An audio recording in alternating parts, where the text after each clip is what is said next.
हिकमतें हैं। खाली ये एक बात नहीं है, ये हिकमतों से भरी बात है। आखिरी समझ के पढ़ेंगे तो ये एहसास होगा कि हो सकता है मेरे मालिक ये सजदा आखिरी हो। कितने लोग ऐसे हैं जो जोहर पढ़ के गए थे, असर में उनका जनाजा आया, वो नहीं आए। मेरी बहनें भी सुने, श्री सख्ती जुनैद बगदादी के पीर मुर्शिद, वो कहते हैं कि जब मैं नमाज पढ़ता हूं ना तो ये ख्याल करता हूं कि मैं पुल सिरात पर खड़ा हूं। पुल सिरात वो रास्ता है जो जहन्नम के ऊपर से होकर गुजरा है।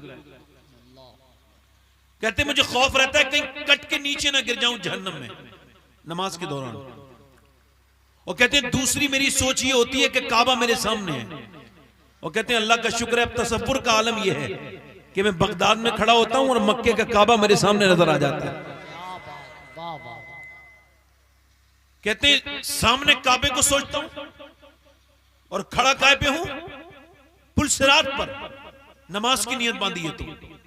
और फिर अगली सोच मेरी ये होती है कि मेरे पीछे इजराइल भी खड़े हैं और मैंने सजदे से बस सलाम फेरना है और इन्होंने रूह निकाल लेनी है। तो फिर मैं खूब गिड़गिड़ा के रोता हूं और मैं कहता हूं मालिक हो सकता है इजराइल अगले सजदे में झुकने न दे, रूह निकाल ले। कितने लोग ऐसे हैं जिनकी अचानक मौत नहीं आती, कहते हैं आंखों में आंसू भी आ जाते हैं, मगर फिर भी मुझे पता नहीं कि मेरी नमाज कबूल होगी कि नहीं होगी। मतलब ये कि जब तक इंसान ये नहीं सोचेगा कि ये नमाज उसकी आखिरी नमाज है, नमाज का असर उसके ऊपर नहीं होगा। और याद रखें जब तक आप ये समझ के तकरीर नहीं सुनेंगे कि ये आखिरी तकरीर हो सकती है मेरी जिंदगी की, कि आज के बाद मुझे फिर कोई तकरीर सुनने ना मिले और मैं ये सोचूं कि हो सकता है आज के बाद रास्ते में मैं जा रहा हूं मेरा एक्सीडेंट हो जाए, मैं मर जाऊं, हो सकता है, कोई गाली तो नहीं। तो अगर हम सब मौत के करीब ही खड़े हैं तो फिर दुनिया से इतना दिल क्यों लग गया है ना? गौस पाक से किसी ने कहा कोई नसीहत कीजिए, तो मेरे शेख मुहियुद्दीन अब्दुल कादिर जीलानी उससे फरमाया तेरा बाप कहां है? मर गया। दादा कहां है? मर गया। फरमाया तेरे सामने से दो जनाजे निकल गए, तुझे नसीहत नहीं हुई तो मैं तुझे नसीहत करूंगा। तेरा बाप मर के कब्र में चला गया, तेरी ये नसीहत नहीं है, आज तू वो मरा है, कल तो तेरी मौत आने वाली है। याद रख नसीहत सिर्फ उसे ही असर करती है जो अपने आप को मुर्दों में शुमार करता है। आपको अजीब बातें लग रही होंगी कि यार ये कैसी बातें करनी लगी, मौत का जिक्र क्यों करने लगे इतना? याद रखें ये जितने भी नेक लोग हैं ना, इन्हें अल्लाह एक ही गिफ्ट देता है कि ये मौत से कभी गाफिल नहीं होते हैं। हजरत इमाम गजाली ने लिखा है, हदीस कोट की है, और इस हदीस को अहयाउल उलूम में लिखा है। हजरत अब्बास बयान करते हैं हुजूर के चचा, वो कहते हैं हुजूर ने इस्तिंजा फरमाया, वुजू करना था सरकारे दो आलम को। कहते मैंने देखा दूर पानी था 10-15 कदम, हुजूर ने वहीं तयम्मुम कर लिया। तयम्मुम मतलब मिट्टी से वुजू। कहते हैं मैंने कहा या रसूल अल्लाह सामने पानी है, या आपने पानी से वुजू नहीं किया? तो आपने फरमाया चचा मुझे पानी तक पहुंचने की उम्मीद नहीं है, मैंने इस वजह से यहाँ तयम्मुम कर लिया है, कहीं मौत आए तो मैं बेवुजू इंतकाल ना हो जाए मेरा। हालांकि हुजूर को यह भी पता है मैं कब मरूंगा और आप कब मरेंगे, मगर हमारी नसीहत के लिए ये जितने झगड़े हैं ना भाई, जिंदगी के झगड़े हैं। जो मौत को समझ लेता है ना वो कभी झगड़ा नहीं करता है, वो कहता है मुझे तो मरना है भाई, मैंने झगड़ा नहीं करना किसी से। हालांकि मरना सबको है, मगर कामयाब वो हो गया जिसे एहसास करा दिया अल्लाह। तो मैं तकरीर तो मैंने करनी है ही, मतलब आपके मिजाज से करूंगा, जैसे आप सुनते हैं वैसे ही करूंगा, मगर अगर आप कहें तो 2-3 शेर मैं भी पढ़ दूं। यार ये कौन सी बात हो गई, आपने जरा रात ज्यादा हो गई है तो कोई बात नहीं है ना, रात तो रोज ही होती है ना। आप घर जाना चाहते हो, मुझे और आपको एक दिन निकाल के लोग घर से कब्रिस्तान में डाल देंगे। कौन सा घर? घर तो वो है जहां हुजूर का जिक्र होता है। भाई आपका माइक अच्छा है, भाई माइक अच्छा इस वजह से कि माइक से हिसाब नहीं होगा कयामत के दिन, तो माइक वाले से तो होगा ना। तो जरा भाई हल्का सा माइक इसका ठीक कर दें भाई, और आवाज इसका बढ़ाएं आवाज इसका हल्का सा। देखें आपको अल्लाह ने जबान दी है, हुजूर के सामने वो भी बोलते सुना गया जो कभी बोलना नहीं जानता हो।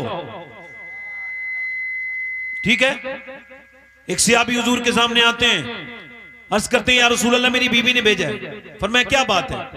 कहने लगे हुजूर मेरे औलाद कोई नहीं थी, मेरी बीबी रातों को दुआ करती थी, ऐ मेरे रब औलाद अता कर दे, कोई मां कहने वाला आ जाए। उसे फूफी ताई चाय चाची कहने वाले थे मगर मां कहने वाला नहीं था। और एक मां के दिल में ठंड तभी पड़ती है जब कोई बच्चा उसे मां कहता है। हुजूर मेरे भी कोई बच्चा नहीं था, मैंने बड़ी दुआएं की, बच्चा हो गया। कहते हैं जब मेरी बीबी को उम्मीद हुई ना तो उसने पूरी पूरी रात शुक्र अदा किया अल्लाह का। आप याद रखो औलाद पर शुक्र अदा करो। अल्लाह तूने हमें औलाद दी है, जब तुम शुक्र अदा करोगे ना तो अल्लाह औलाद को नेक बना देगा। कितने लोग बैठे हैं जिन्होंने कहा होगा अल्लाह तूने औलाद दी है शुक्र है? 10 लोग भी नहीं होंगे। ये शुक्र करने की बात नहीं है। बे औलादों को देखो जिनकी कोके सूनी है, उन औरतों से मिलो तो फिर ये औरतें कहती हैं अल्लाह का शुक्र है। कितने लोग ऐसे जिन्हें अल्लाह ने औलाद दी है और वो समझ ही नहीं पाएंगे क्या नेमत है। जब उन्होंने शुक्र नहीं अदा किया तो नेमत छिन गई, औलाद बिगड़ गई। और जब शुक्र अदा करते हैं तो अल्लाह नेक बना देता है। उस औरत ने शुक्र अदा किया, कहते हुजूर जब मेरी बेटा हुआ ना तो बड़े खुश हुए हम, मैं भी मेरी बीबी भी। कहते हैं मगर या रसूल अल्लाह अब जब बच्चा बड़ा हुआ है तो दोनों रोते हैं। फरमाया क्या बात है? तो हुजूर बच्चा गूंगा है, कां की कू करता है। मेरी बीबी कहती हुजूर से कह देना एक बार माँ कह दे, चाहे फिर बोले या ना बोले। हुजूर मैं भी चाहता हूँ कि मेरा बेटा एक बार मुझे बाप कह दे, चाहे फिर बोले या ना बोले। मेरा इमाम कहता है मेरे करीम से अगर कतरा किसी ने मांगा दरिया बहा दिए हैं, दुर्बे बहा दिए। फरमाते हैं बच्चे को लेके आओ, रोना बंद करो, बच्चे को लाओ। बच्चा आ गया। हुजूर ने फरमाया क्या बेटे तुम बोलते नहीं? उसने गर्दन हिला दी। फरमाया तू आज तक तो नहीं बोला था मगर तुझे अभी बोलना होगा। बता मैं कौन हूं? तो जो अपने बाप को देख के ना बोला वो रसूल पाक को देख के बोला आप अल्लाह के रसूल हैं। रसूल नारे तकबीर, नारे जरा बोले, जरा जोर से बोले सुभान अल्लाह। वाह वाह वाह, जिंदाबाद। पढ़ दूं 2-3 शेर?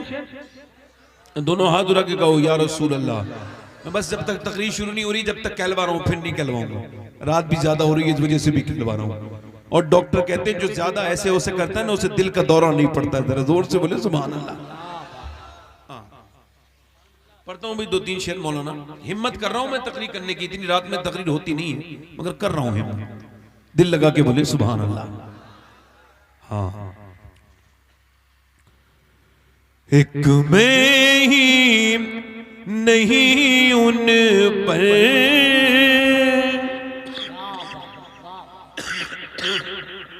इस भाई ने बच्चा बैठा है ना, इसने फरमाइश की ना, मैं पढ़ता नहीं है ना, मेरी आवाज इस लायक नहीं कि मैं नात पढ़ूं। दुरूशी पढ़ लीजिए।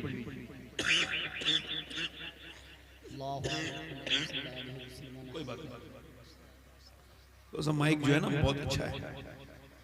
दुरूशी पढ़ी कादरी सुभान अल्लाह। माइक का नाम कादरी है? बोले तो सही जरा। कादरी है, कादरी साउंड सुभान अल्लाह, बोलिए सुभान अल्लाह। तो ये जो कादरी के ये साउंड है ना, तो ये तो हारन जहां लगेंगे ना वहां बरकतें आएंगी। इन हारन में जो कादरी लफ्ज लिखा है ना, अगर इसके पानी को पी लिया जाए ना तो मेरा ईमान है कि ये गौस पाक के नाम की बरकत से अल्लाह उन मरीजों को शिफा अता कर देगा। कादरी इतना बड़ा लफ्ज है, गौस पाक का नाम है ना। जरा दिल लगा के बोले सुभान अल्लाह। पढ़ता हूं 2-3 शेर, हिम्मत कर रहा हूं। एक मैं ही नहीं उन पर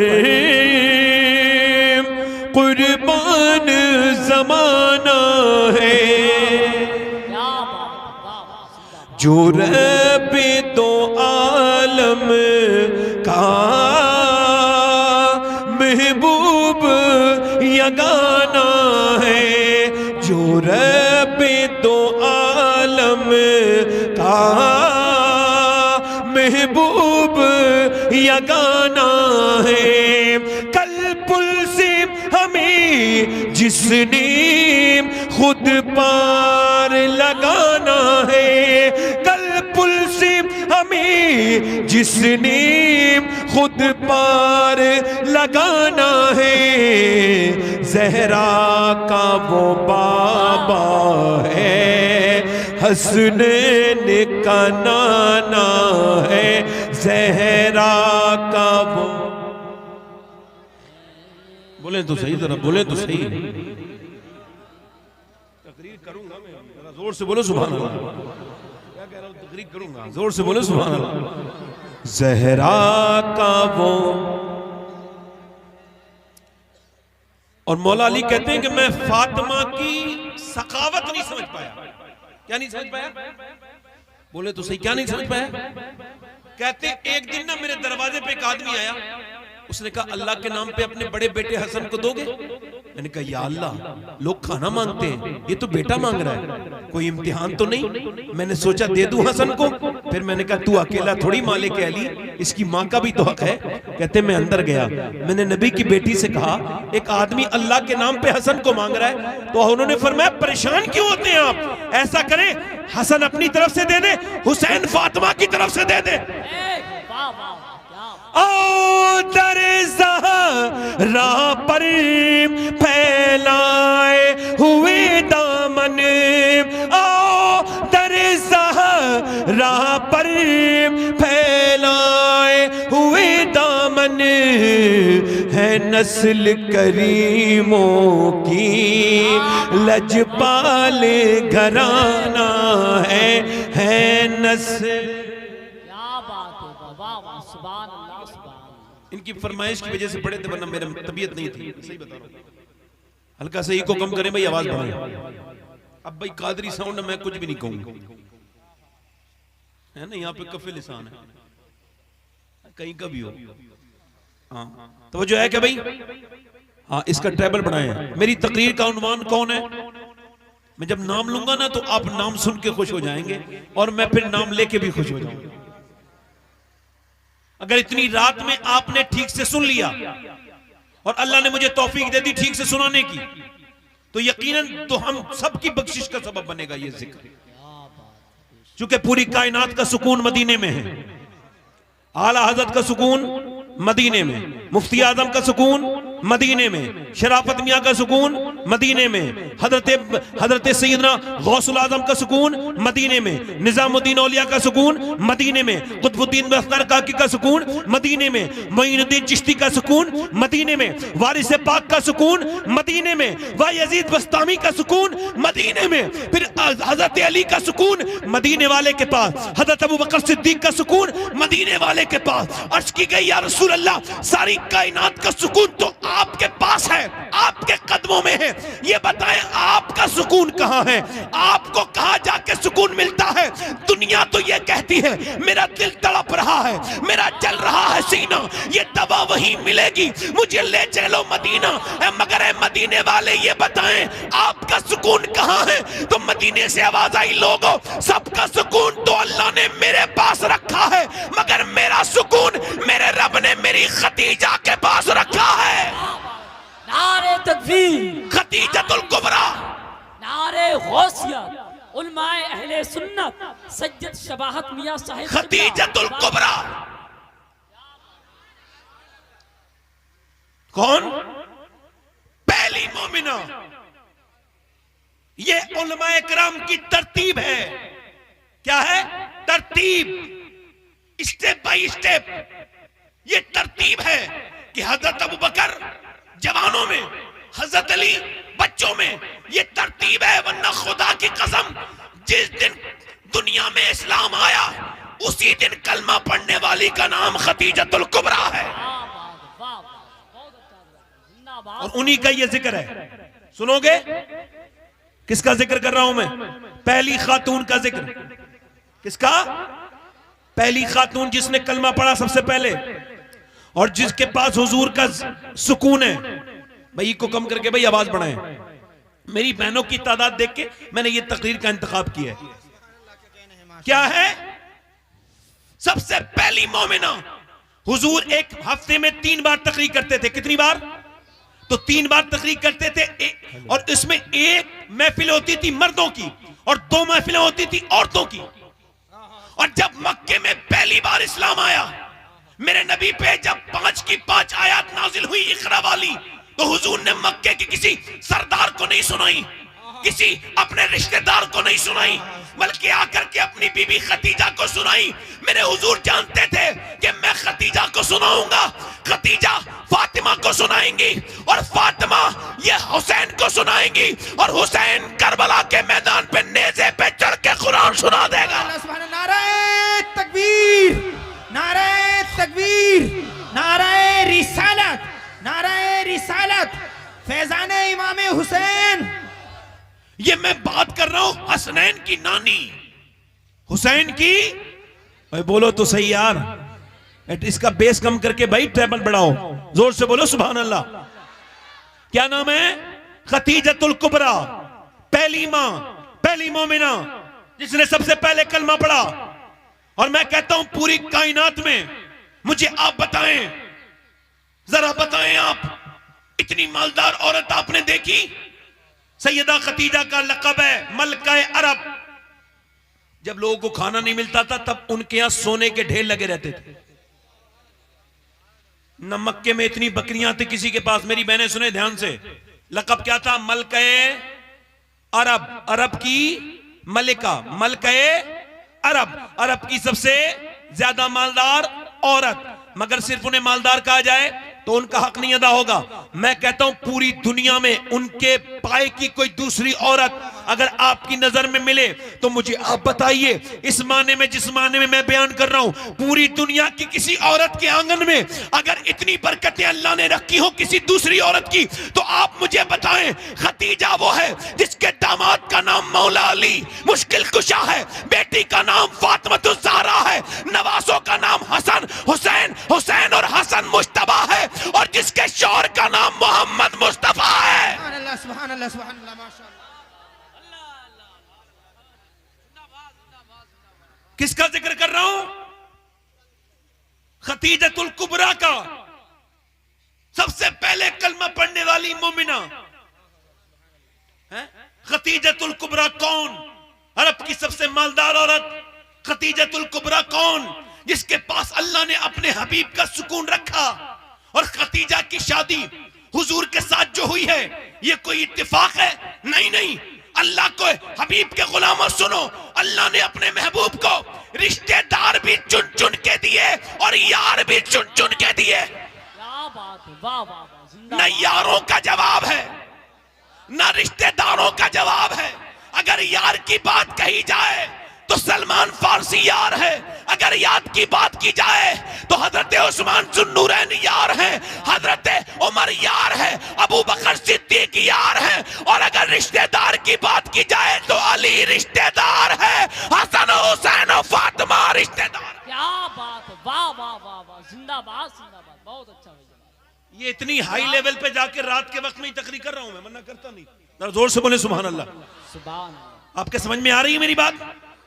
थोड़ा सा मुझे माइक से ये शिकायत है कि मेरी बात थोड़ी साफ कर दें, वो साफ कर दें मेरी आवाज, जैसी मेरी रियल आवाज है ना साफ, वैसी कर दें, कोई इसमें कारीगरी न करें। आप बोले सुभान अल्लाह।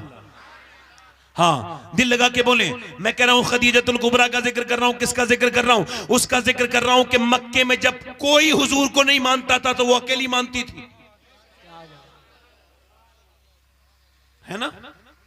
इनकी शादी हुजूर के साथ हुई है, ये इत्तेफाक अल्लाह की मर्जी है। सारे लोग ध्यान से सुने। आज सैयदा खतीजा के जिक्र की बरकत से उनके बच्चों को अल्लाह बख्शेगा।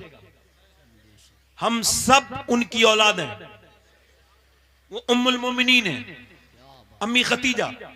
अच्छा, ये इनकी शादी हुजूर के साथ हुई है, इत्तेफाक नहीं। शेख अब्दुल हक मोहद्दिस देहलवी फरमाते हैं कि नबी पाक की शादी इनके साथ जो हुई है ये इत्तेफाक नहीं है, बल्कि ये वाकया है। वाकया यूं सैयदा खतीजा बयान करती है कि काबे में मेला लगता था, एक साल में एक मर्तबा। फरमाती मैं उस मेले में शरीक थी और वो सिर्फ औरतों का मेला था, उसमें किसी मर्द को आने की इजाजत नहीं थी। फरमाती जब किसी को इजाजत नहीं थी तो एक बूढ़ा घुसाया, दाखिल हो गया अंदर औरतों के। औरतों ने उसे धक्के मारे, का तुझे शर्म नहीं आती? औरतों में तू क्यों आता है? ये औरतों का मेला है, मर्दों का मेला नहीं है। कहते कहते मगर उसने एक ना सुनी और जाकर के काबे की दीवार से जाके लग गया और अपनी बगल से बोसीदा किताब निकाली। उसके बाल बिखरे हुए थे। कोई पुराना बूढ़ा आदमी था, पुरानी किताब लेकर के बोला तुम और तो मुझे धक्के मारने आई हो और मैं तुम्हें ये खुशखबरी सुनाने आया हूं। कहा क्या? उसने अपनी किताब खोली और कहने लगा अगर मेरा इल्म सही है तो कुछ दिनों के बाद इसी काबे के पास आना का लाल आएगा, अल्लाह का रसूल आएगा, और अगर मेरा इल्म सही है तो तुम में एक औरत यहां मौजूद है जो उनकी बीवी बनेगी। कहती खतीजा और औरतों ने तो धक्के मारे थे, मैंने तो उसे नजराना दे दिया। कहती नजराना देने के बाद फिर मैंने अपनी चादर, फरमाती मैंने अपनी चादर फैलाई और फिर काबे की तरफ मुंह करके कहा ए काबे के मालिक अगर तेरा हबीब इसी मक्के में आने वाला है तो खतीजा की झोली में उसकी मोहब्बत डाल दे।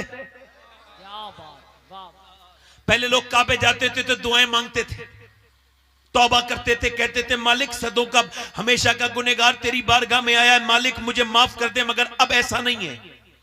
अब बंदा जब काबे जाता है तो पहले एक सेल्फी निकालता है, फिर पहले वो सेंड करता है, उसके बाद फिर कहीं कुछ काम करता है। काबे में मैंने देखा है कि लोगों को तस्वीरें भी बनाते हैं और होटलों पे खाते हुए, होटलों पे घूमते हुए मक्के के अंदर। मैंने मक्के के अंदर लोगों को देखा है कि वो तस्वीरें बनाते हैं। मुझे बताओ क्या काबा पे जाकर के कोई, अगर ये बताओ काबे से बड़ी अदब की जगह कोई दुनिया में है?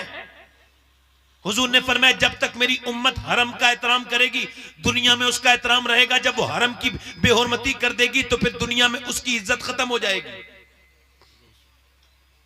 हरम क्या मतलब, मुझे बताएं आप। पूरी जिंदगी ने इंसान ने कहा था मुंह मेरा काबे शरीफ की तरफ को, मुंह मेरा काबे शरीफ की तरफ को, मुंह मेरा काबे शरीफ की तरफ को। पूरी जिंदगी इंसान कहता रहा मुंह मेरा काबे शरीफ की तरफ को। वो जो उन्होंने मुरादाबाद में नमाज पढ़ी तब भी यही कहा, उसने अपने गांव में नमाज पढ़ी तब भी। मगर जब सामने काबा आता है ना, खुदा की कसम जिन्होंने देखा है उनसे पूछो, जब पहली मर्तबा इंसान काबे पे नजर पड़ती है ना तो काबे पे पड़ी जब पहली नजर क्या चीज है दुनिया भूल गया, इंसान दुनिया भूल जाता है। मगर मियां मैंने तस्वीरें खींचती देखा है, लोगों को काबे की बेहुरमती करते देखा है, काबे में बदतमीजी करते देखा है। अल्लाह अकबर। गौसुल आजम शेख अब्दुल कादिर जिलानी मक्के से गुजर रहे हैं, चलते चलते आपने वहां की कंकरी को उठाया और चूम लिया। मुरीदों ने कहा हुजूर आप मक्के की कंकरियों को क्यों चूमते हैं? फरमाने लगे 53 साल तक मेरे नाना मक्के की गलियों में चले हैं, क्या पता कौन सी कंकरी पे मेरे नाना का कदम लग गया है, किससे निस्बत हासिल हो गई है। अल्लाह अकबर। मैंने तो मदीने में लोगों को देखा है, मदीने में गुंबद खजरा पीछे तस्वीर, बेशरम बेगैरत, तुझे शर्म नहीं आती? तस्वीर गुंबद खजरा पीछे और तूने तस्वीर बनाई। आपको पता है जब आदमी हुजूर के रोजे पे पहुंचता है और जब मवाजे शरीफ पे पहुंचता है, मतलब हुजूर की जालियों के करीब पहुंचता है, एक आदमी ने आला हजरत से पूछा क्या मैं हुजूर की जाली हाथ से पकड़ के चूम सकता हूं? आपने फरमाया तेरे हाथ इस लायक हैं कि हुजूर की जाली पे हाथ लगाए। हुजूर की जालियों पे जाकर के, आपको पता है शेख अब्दुल रहमान देहलवी ने लिखा है कि जब हुजूर के कोई रोजे पे पहुंचता है और जब वो मवाजे शरीफ पे जाके सलाम करता है जालियों पर, तो हुजूर गर्दन शरीफ ऊपर उठा के जवाब देते हैं। आला हजरत मदीने के अंदर है, कोई ऐसे ही आला हजरत नहीं बनता। मदीने के अंदर आला हजरत ने कुत्ता पूंछ हिलाने लगा, यानी कुछ मांगने लगा। आला हजरत ने गोश्त खरीदा, गोश्त देने के बाद आप रोने बैठ गए और जब आप रोने लगे तो आपके खलीफा ज़ियाउद्दीन मदनी रहमतुल्लाह अलैह, जिनका मदीने में बकी शरीफ में मज़ार है, वो बयान करते हैं मैंने कहा शेख आप रोते क्यों हैं? तो आपने अपने नात का मक्ता कहा।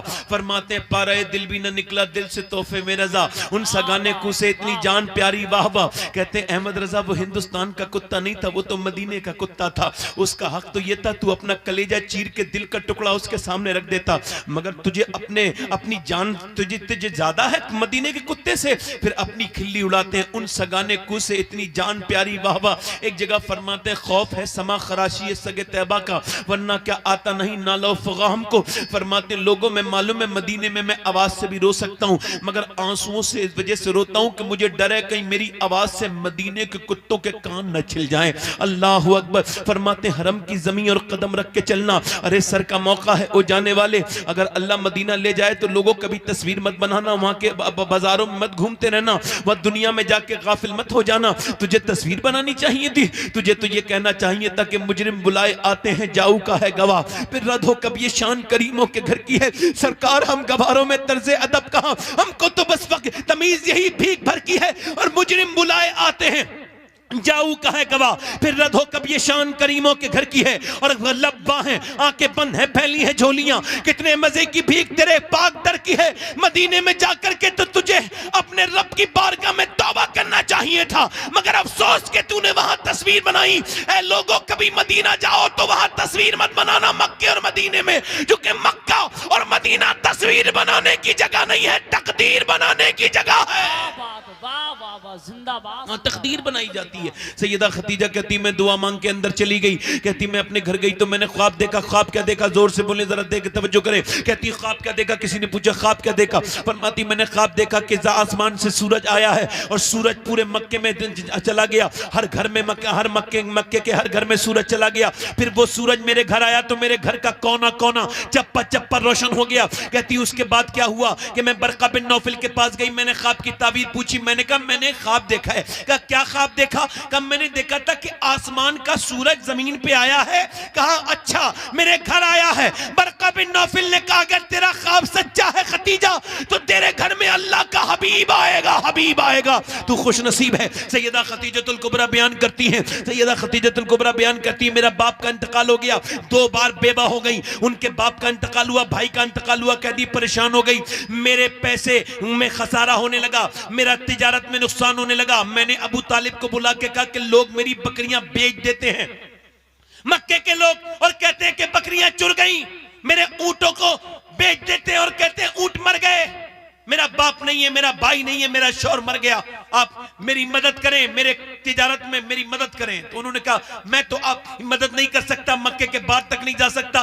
कहा मैंने आपको आपके लिए नहीं बुलाया। कहा फिर? कहा मैंने आपको आपके लिए नहीं बुलाया, बल्कि आपको मैंने बुलाया आपके भतीजे के लिए। कहा क्या मतलब? कहा मैंने सुना है आपका भतीजा जो है वो पूरे दिन मजदूरी मेहनत करते हैं और शाम को वो सारा पैसा गरीबों के घर दे आते हैं। कहा बात तो बिल्कुल तुम्हारी ठीक है। कहा फिर उसी भतीजे को भेज दो जिसे लोग सादिक और अमीन कहते हैं। अल्लाह अकबर। कहते हैं मैंने कहा, उन्होंने अबू तालिब कहने लगे बड़ा गैरतमंद बच्चा है मेरा, आएगा नहीं। कहते मगर मैं फरमाती मैंने नफीसा को भेजा और मैंने मैसरा को भेजा। तो कहती मैं एक दिन झुक के घर में काम कर रही थी, तवज्जो करना, कहती मैं झुक के घर के काम कर रही थी तो मैंने देखा मेरा पूरा कमरा पूरा घर नूर नूर हो गया, ऐसे जैसे मेरे घर में नूर आ गया हो, जैसे मेरे घर में सूरज की रोशनी। हालांकि कहती मेरा पूरब की तरफ भी घर नहीं था, ना पश्चिम की तरफ दरवाजा था, यानी जब सूरज निकलता था तब भी रोशनी नहीं आती थी, जब सूरज डूबता था तब भी नहीं आती थी। मगर जब मेरे घर में नूर आया तो मैं कहने लगी या अल्लाह, कहीं ऐसा तो नहीं सूरज ने रास्ता बदल दिया हो।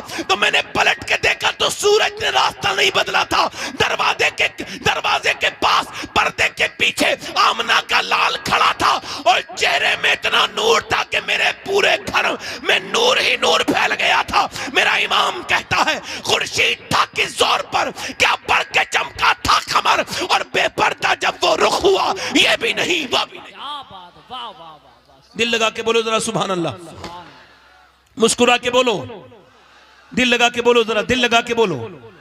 हाँ, दिल लग रहा है कि नहीं लग रहा है? बोलो सुभान अल्लाह। सैयदा खतीजा कहती है मैंने इतना हसीन इंसान नहीं देखा।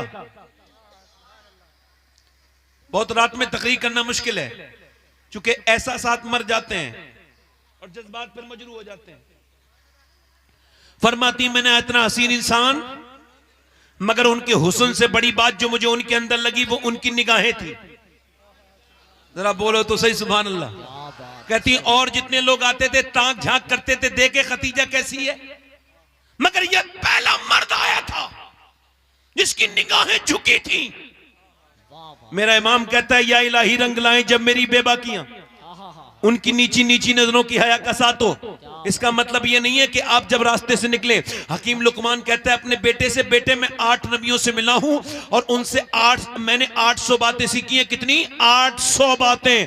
और 800 में से एक बात तुझे बताता हूं बड़े पते की, वो ये है कि जब किसी के घर जाए तो अपनी आंखों को कंट्रोल में रखना, हिफाजत करना। इसके बदले में अल्लाह तुझे दुनिया में इज्जत देगा और दुनिया में तेरे दिल में नूर पैदा कर देगा और आखिरत में तुझे जन्नत अता कर देगा। जिसकी निगाहों में जो है पाकीज़गी नहीं होती ना, उसके जिस्म भी पाकीज़ा नहीं होता। कहती है खतीजा जब वो बोले ना तो मैंने आज तक बोलने वाला भी ऐसा कोई नहीं सुना था। देखो हर नबी के अंदर 2 क्वालिटी होती है तभी नबी बनता है। जिसके अंदर 2 क्वालिटी नहीं हो वो नबी नहीं हो सकता। अल्लाह जिसे नबी बनाता है, एक तो उसका चेहरा खूबसूरत बनाता है और दूसरा उसका लहजा यानी आवाज वो खूबसूरत बनाता है। और कायनात में सारे नबियों को अल्लाह ने आवाज भी हसीन दी और चेहरा भी हसीन दिया, और मेरे मुस्तफा को उन सबसे ज्यादा चेहरा भी खूबसूरत दिया और आवाज भी खूबसूरत। क्या बात, वाह वाह वाह वाह, जिंदाबाद। कहती जब वो बोले तो बातों में जो है वो रस घुल गया। कहती मैंने कहा कि इजाजत है, अगर आप इजाजत दे दें तो मेरे काफिले के साथ चले जाए। कहने उन्होंने इजाजत दे दी तो मैंने अपने गुलाम मैसरा से कहा तुझे भेज रही हूं, इनका ख्याल रखना। काफिले के साथ गया। कहती मैसरा वापस आया। मैंने कहा था मैसरा गुलाम बन के रहना। मैसरा जब वापस आया मैंने कहा कितना फायदा हुआ? कहने लगा खतीजा ऐसा करो मुझे आजाद कर दो। कहा क्यों? कहा तुमने मुझसे कहा था ना गुलाम बन के रहना।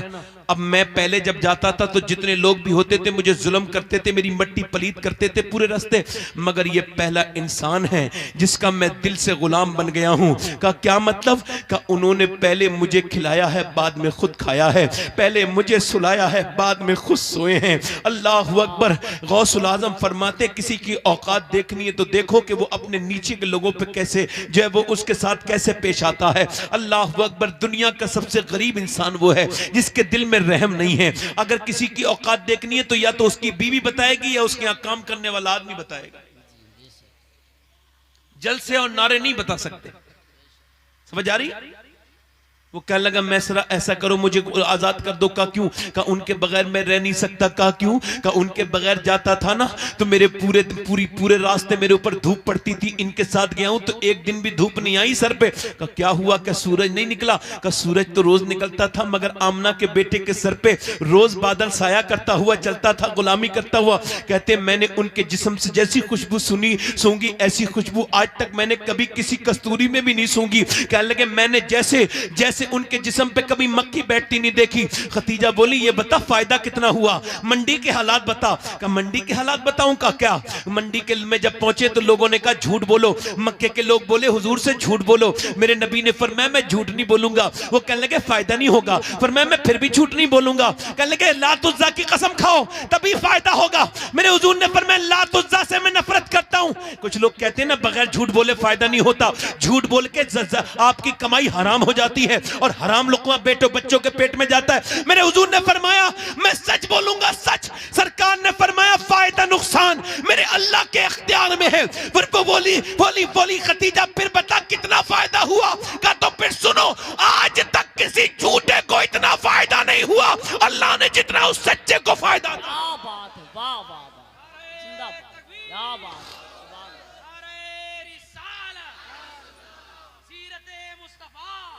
आज तक किसी को इतना फायदा नहीं हुआ। खतीजा कहने लगी मेरे दिल में मोहब्बत तो थी और बढ़ गई। मैंने अपनी तरफ से पैगाम भेजा, हालांकि मेरी तरफ पैगामात आते थे, यानी लोग कहते थे मालदार खतीजा से शादी हो जाएगी ना तो मालदार हो जाएंगे। मैं कहती मैंने अपनी तरफ से पैगाम भेजा, मुझे उम्मीद थी एकदम जवाब आ जाएगा मगर ऐसा हुआ नहीं। कहती मैंने भेजा पैगाम। भाई कहां जा रहे हो? हाँ चाचा बात आपकी ठीक है, आपकी ठीक है, कोई बात नहीं है, बात आपकी ठीक है कि हाजत होगी। मगर मैं फिर बताऊं अगर यही मेरी तकरीर 1.5 घंटे पहले होती तो फिर और हिसाब से तकरीर करता। मैं सही बता रहा हूं, ये रुकता नहीं बीच में। ये पब्लिक उठती है मुझे तकलीफ होती है। अच्छा मैं कह दूं 1 लाख रुपए मिलेंगे पूरी तकरीर सुन के जाओ तो कोई नहीं उठेगा। अगर मैंने देखा 1-2 आदमी फिर उठा मैं तकरीर खत्म कर दूंगा बगैर किसी को बताए, पहले बता रहा हूं खत्म कर दूंगा। तक बैठे आराम से, मैंने आपने पैसे वैसे नहीं देने, आपने बैठ के सुने बस। पैसा एक दिन खत्म हो जाएगा, ये सब कुछ नहीं मेरी कब्र में नहीं जाएगा। ठीक से सुनो, आराम से सुनो। रात का इतना वक्त है, अगर मैं आपका वक्त खराब करूं तो इसका भी हिसाब मुझसे होगा क़यामत, है ना। मैंने कोई आपसे कोई ऐसी बात तो नहीं की है जो आपको तकलीफ दे गई हो। हाँ रात में बहुत रात में तकरीर नहीं होनी चाहिए। अब फिर कह रहा हूं इस वजह से नहीं, यहां हर जगह का निजाम यही है कि वो समझते हैं कि रात के 2 बजे तक जलसा चला था तो उसी वक्त जलसे के फौरन बाद ऊपर से आसमान से एक चिट्ठी गिर गई, जितने जलसे में थे 2 बजे तक चलाया जलसा, इस वजह से सब बख्शे गए। ये हुआ? ऐसा होता है कहीं? अल्लाह ने कह दिया 2 बजे तक जो जलसा चलाएगा उसे बख्श दूंगा। क्या मसला है? फिर कोई मसला ही नहीं है। हाँ नमाजें देखें, ये सब चीजें देखें कि इसमें दीन में सख्ती नहीं है। मैं आपको जबरदस्ती तो नहीं रोक रहा हूं, जबरदस्ती तो नहीं रोक रहा हूं। हाँ, तो फिर अब आखिरी बातें मेरी सुन लो और बस मैं तकरीर खत्म कर रहा हूं 10-15 मिनट में बस। इतनी चूंकि मैंने ये बात फैला दी है तो मुझे लग रहा है कि रात ज्यादा नहीं होनी चाहिए थी। मैं कुछ कह नहीं सकता, मैं बदअखलाक तो नहीं हूं ना, किसी से कह दूंगा तुमने ऐसा क्यों किया। नहीं नहीं, मैं नहीं कहूंगा भाई, मुझे क्या जरूरत है कहने की। एक साहब कह रहे थे एक आदमी के उठने से क्या होता है। मैंने कहा एक एक करके सारे चले जाएं तो सब कुछ हो जाएगा। एक आदमी के उठने से तो होता ही है ना। हाँ, मैंने फिर आपसे कहा है, आप बुरा तो नहीं मान रहे मेरी बात का, तो मान भी लेंगे तो मेरा क्या कर लेंगे आप। मैं तो बात सही कह रहा हूं, है ना। मेरा क्या कर लेंगे आप। कोई किसी का कुछ नहीं करता है, जब रब चाहता है तभी होता है। दिल लग रहा है कि नहीं लग रहा है। बात कहां सुन रहा था मैं भूल गया, आप कहां से कर रहे थे। हालांकि मुझे याद है, आपसे पूछ रहा हूं कि आपको याद है कि नहीं। खतीजतुल कुबरा ने पैगाम भेज दिया 2 बार की बेबाने। कितने बार की बेबाने। निकाह का पैगाम किसकी तरफ, हुजूर की तरफ। सरकार के पास आए, नफीसा आई, कहने लगी वो मेरी मालिकिन आपसे शादी करना चाहती। हुजूर ने फरमाया मैं ऐसे जवाब नहीं दूंगा, पहले अपने चचा से पूछूंगा। भाई हुजूर के वालिद तो थे नहीं, तो चचा थे, अबू तालिब, उन्होंने पाला था। तो हुजूर क्यों पूछ रहे हैं। सुनो, ये नौजवान जो लड़कों में आजकल फैशन चला है ना अपनी मर्जी से शादी करने का, इसके वजह से बता रहा हूं। ये जो कहते हैं ना अपनी मर्जी से शादी करना कैसा है, तो ये हराम है। माँ बाप की बगैर मर्जी के शादी करना हराम है। मगर जैसे शराब पीने से नशा हो जाता है वैसे निकाह भी हो जाता है, मगर है हराम। माँ बाप की बगैर मर्जी के शादी करना हराम है। उन माँ बाप के दिल पे क्या गुजरेगी जिन्होंने पाला पोसा बड़ा किया, पढ़ाया लिखाया, जब शादी का वक्त आया तो बेटे ने आंखें दिखा दी। उस मां के दिल पे क्या बीतती होगी। ये क्या होती है मोहब्बत, ये क्या होता है लगाव, ये क्या होता है पसंद करना। ये सब सिवाय ख्वाहिश के और कुछ नहीं है। मोहब्बत नाम दे दिया है ख्वाहिश को। मोहब्बत मोहब्बत होती है। बाबा फरीदुद्दीन के यहां एक औरत रहती थी, लड़की बड़ी खूबसूरत। एक नया नया मुरीद उस पर आशिक हो गया। वो आता ही नहीं था। आपने फरमाया वो मेरा मुरीद कहां गया। वो नया नया जो मुरीद हुआ था कहने लगे हुजूर वो तो एक लड़की का इसका आशिक हो गया जो घर में खाना बनाती है। अच्छा बुलाओ उसे। आपने फरमाया बोलो भाई क्या हाल है। कहने लगे हुजूर रात को नींद नहीं आती, दिन में सुकून कोई नहीं है। उस लड़की के लब और रुखसार मेरे तसव्वुर में आते हैं, मैं उसके बगैर जी नहीं सकता। आपने फरमाया अच्छा, का फिर मैं तुम्हारा निकाह कर दूंगा उसके साथ। कहने लगा ये तो बहुत अच्छी बात है। आपने फरमाया ठीक है 7 दिन के बाद तुम्हारा निकाह है। उस लड़की को कोई दवा दे दी, वो दवा में उससे दस्त वगैरह आए, वो कमजोर हो गई। ये 7 दिन के बाद दूल्हा बन के आए तो आपने फरमाया इसकी दुल्हन लाओ। 2 औरतें पकड़ के लाई, कमजोर हो गई थी। आपने फरमाया ये आपकी वही महबूबा है। कहने लगे ये तो वो नहीं है। फरमाया वही है। कहने लगे साहब ये वो नहीं है हुजूर, आप मजाक ना करें, आप पे मजाक जेब नहीं देती। ये मेरी बीबी, ये वो लड़की नहीं है मैं जिससे मोहब्बत करता था। स्मार्ट लड़की थी, खूबसूरत, उसके जिस्म के बनाव सिंगार की वजह से मैं उस पर आशिक था। ये तो कोई कमजोर बीमार, कोई बीमार मरीजा औरत है। बाबा फरीद ने कहा ठीक है फिर जाओ, ये नहीं है तुम नहीं पहचाना तो चले जाओ। वो चला गया। बाबा फरीद ने फरमाया इसके बाप को बुलाओ। बाप आ गया। बाप ने अपनी बेटी को देखा और देखते ही रोने लगा। कहने लगा हुजूर मैंने तो अपनी बेटी ठीक ठाक आपके पास भेजी थी, ये मेरी बेटी को क्या मरज लग गया। और वो जाकर के अपनी बेटी की पेशानी चूम के रोने लगा, मेरी बेटी को क्या हो गया, मेरी लाडली को, मैंने तो तुझे दीन सीखने के लिए बाबा फरीद के यहाँ भेजा था, ये तेरे जिस्म को क्या हो गया, तू कमजोर क्यों हो गई। बेटी जब आंखों में आंसू ला के रोई तो बाबा फरीदुद्दीन गंजे शकर भी रोने लगे, सारे मुरीद रोने लगे। लोगों ने पूछा हुजूर क्यों रोते हैं। फरमाने लगे देखो मैं तुम्हें दिखाना चाहता हूं असली मोहब्बत ये है, ये जो बाप अपनी बेटी से मोहब्बत करता है ये सच्ची मोहब्बत है। इसने आते ही पहचान लिया ये इसी की बेटी है, और उस मरदूद ने नहीं पहचाना। अगर ये कल बीमार हो जाती तो परसों छोड़ के आ जाता। मगर बाप, कुछ औरतें लड़की होती नहीं है, उनके ससुराल वाले जब बीमारी की हालत में छोड़ देते हैं तो मैके वाले इलाज कराते हैं। तो माँ बाप असली मोहब्बत करते हैं। ये बात आज समझ लो, ये कल समझ लो। अब जरा मेरी बात पर ध्यान दें और गौर करें मैं क्या बात कर रहा था। हुजूर ने जब अबू तालिब से मशवरा किया तो हाँ कर दी। हुजूर की बारात जा रही है बेवा के घर। मुसलमानों में जाती है बेवा के घर बारात, दूसरी बार जाती है, नहीं जाती। काफिरों के तरह तरीके हो गए, जो गैर मुस्लिमों के तरीके वही मुसलमानों के तरीके। जैसे गैर मुस्लिम बेवाओं से शादी को ऐब समझते हैं, ऐसे ही मुसलमान भी समझते हैं। बेवा से शादी नहीं करते। तवज्जो, बेवा से शादी नहीं करता नौजवान, कुआरा लड़का नहीं करता। किसी शादी हुए हुए आदमी की हो जाए तलाक, जिसकी तलाक हो गई हो बीबी, वो तो अलग बात है, मगर कुआरा लड़के की बारात नहीं जाती। बेवाओं से शादी करो। एक बेवा, उसने फांसी लगाई, बच गई। किसी ने पूछा क्यों फांसी लगाई थी? कहने लगी अपनी मां की वजह से। मेरी मां घर की खरीदारी कर रही थी, भाई की शादी थी।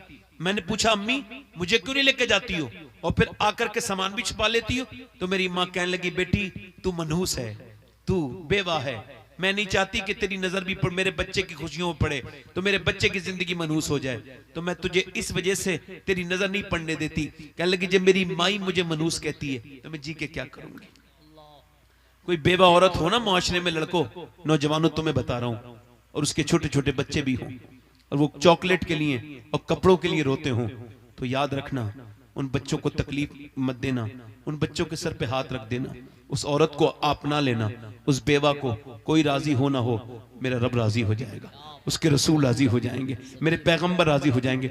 और तू ये समझता है तू जवान है, शादी भी कुंवारी से करेगा, तो कायनात में जवान बहुत हुए, मगर जैसा अल्लाह ने आमना के लाल को जवान किया, ऐसा आज तक किसी को जवान नहीं किया। क्या बात है, वाह वाह वाह। हुजूर की बारात गई, शादी। अच्छा, शादी के बाद पहला काम क्या होता है? शादी हो गई, शादी के बाद पहला काम क्या होता है? बीबी कहती है तुम मेरे और मैं तुम्हारी हो गई, अब अपनी माँ से रिश्ता खत्म करो, इन्हें दूर करो। तो वो भी कहता है हाँ बात तो ठीक कह रही हो, अब तुम मेरी हो और मैं तुम्हारा हूं। हालांकि सही करके सोचो ना, तो ये जो कह रही है ना तुम मेरे हो मैं तुम्हारी हूं, इसकी तरह 3 और आ सकती हैं अभी, मगर ये जो माँ बैठी है ना बूढ़ी, इसकी तरह अगर ये मर जाए तो पूरी दुनिया में कोई दूसरी भी नहीं मिलेगी। क्या बात, सच्ची बात है, बिल्कुल बेशक। हुजूर की जब शादी हुई तो सरकार के यहाँ ऐसा नहीं हुआ। हुजूर की वालदा वो कहती है मेरा दिल चाहा कि बेटे की शादी हुई है, मैंने सोचा कि चल के अपने बेटे को देखूं, और वो भी मलका अरब के साथ हुई है। फिर दिल ने कहा नहीं अभी मत जा, अब मैं, तू एक खाना बदोश औरत है, तेरे पास है क्या? तू एक दूध पिलाने वाली दाई है, तू हलीमा ये बता तू जाएगी? वो पहले तुझे पहचानते थे अब नहीं पहचानेंगे, अब मालदार हो गए। फिर कहती फिर मेरी आंखों में आंसू आ गए, नहीं वो तो बचपन में भी करीम थे, वो तो अब भी करीम ही होंगे।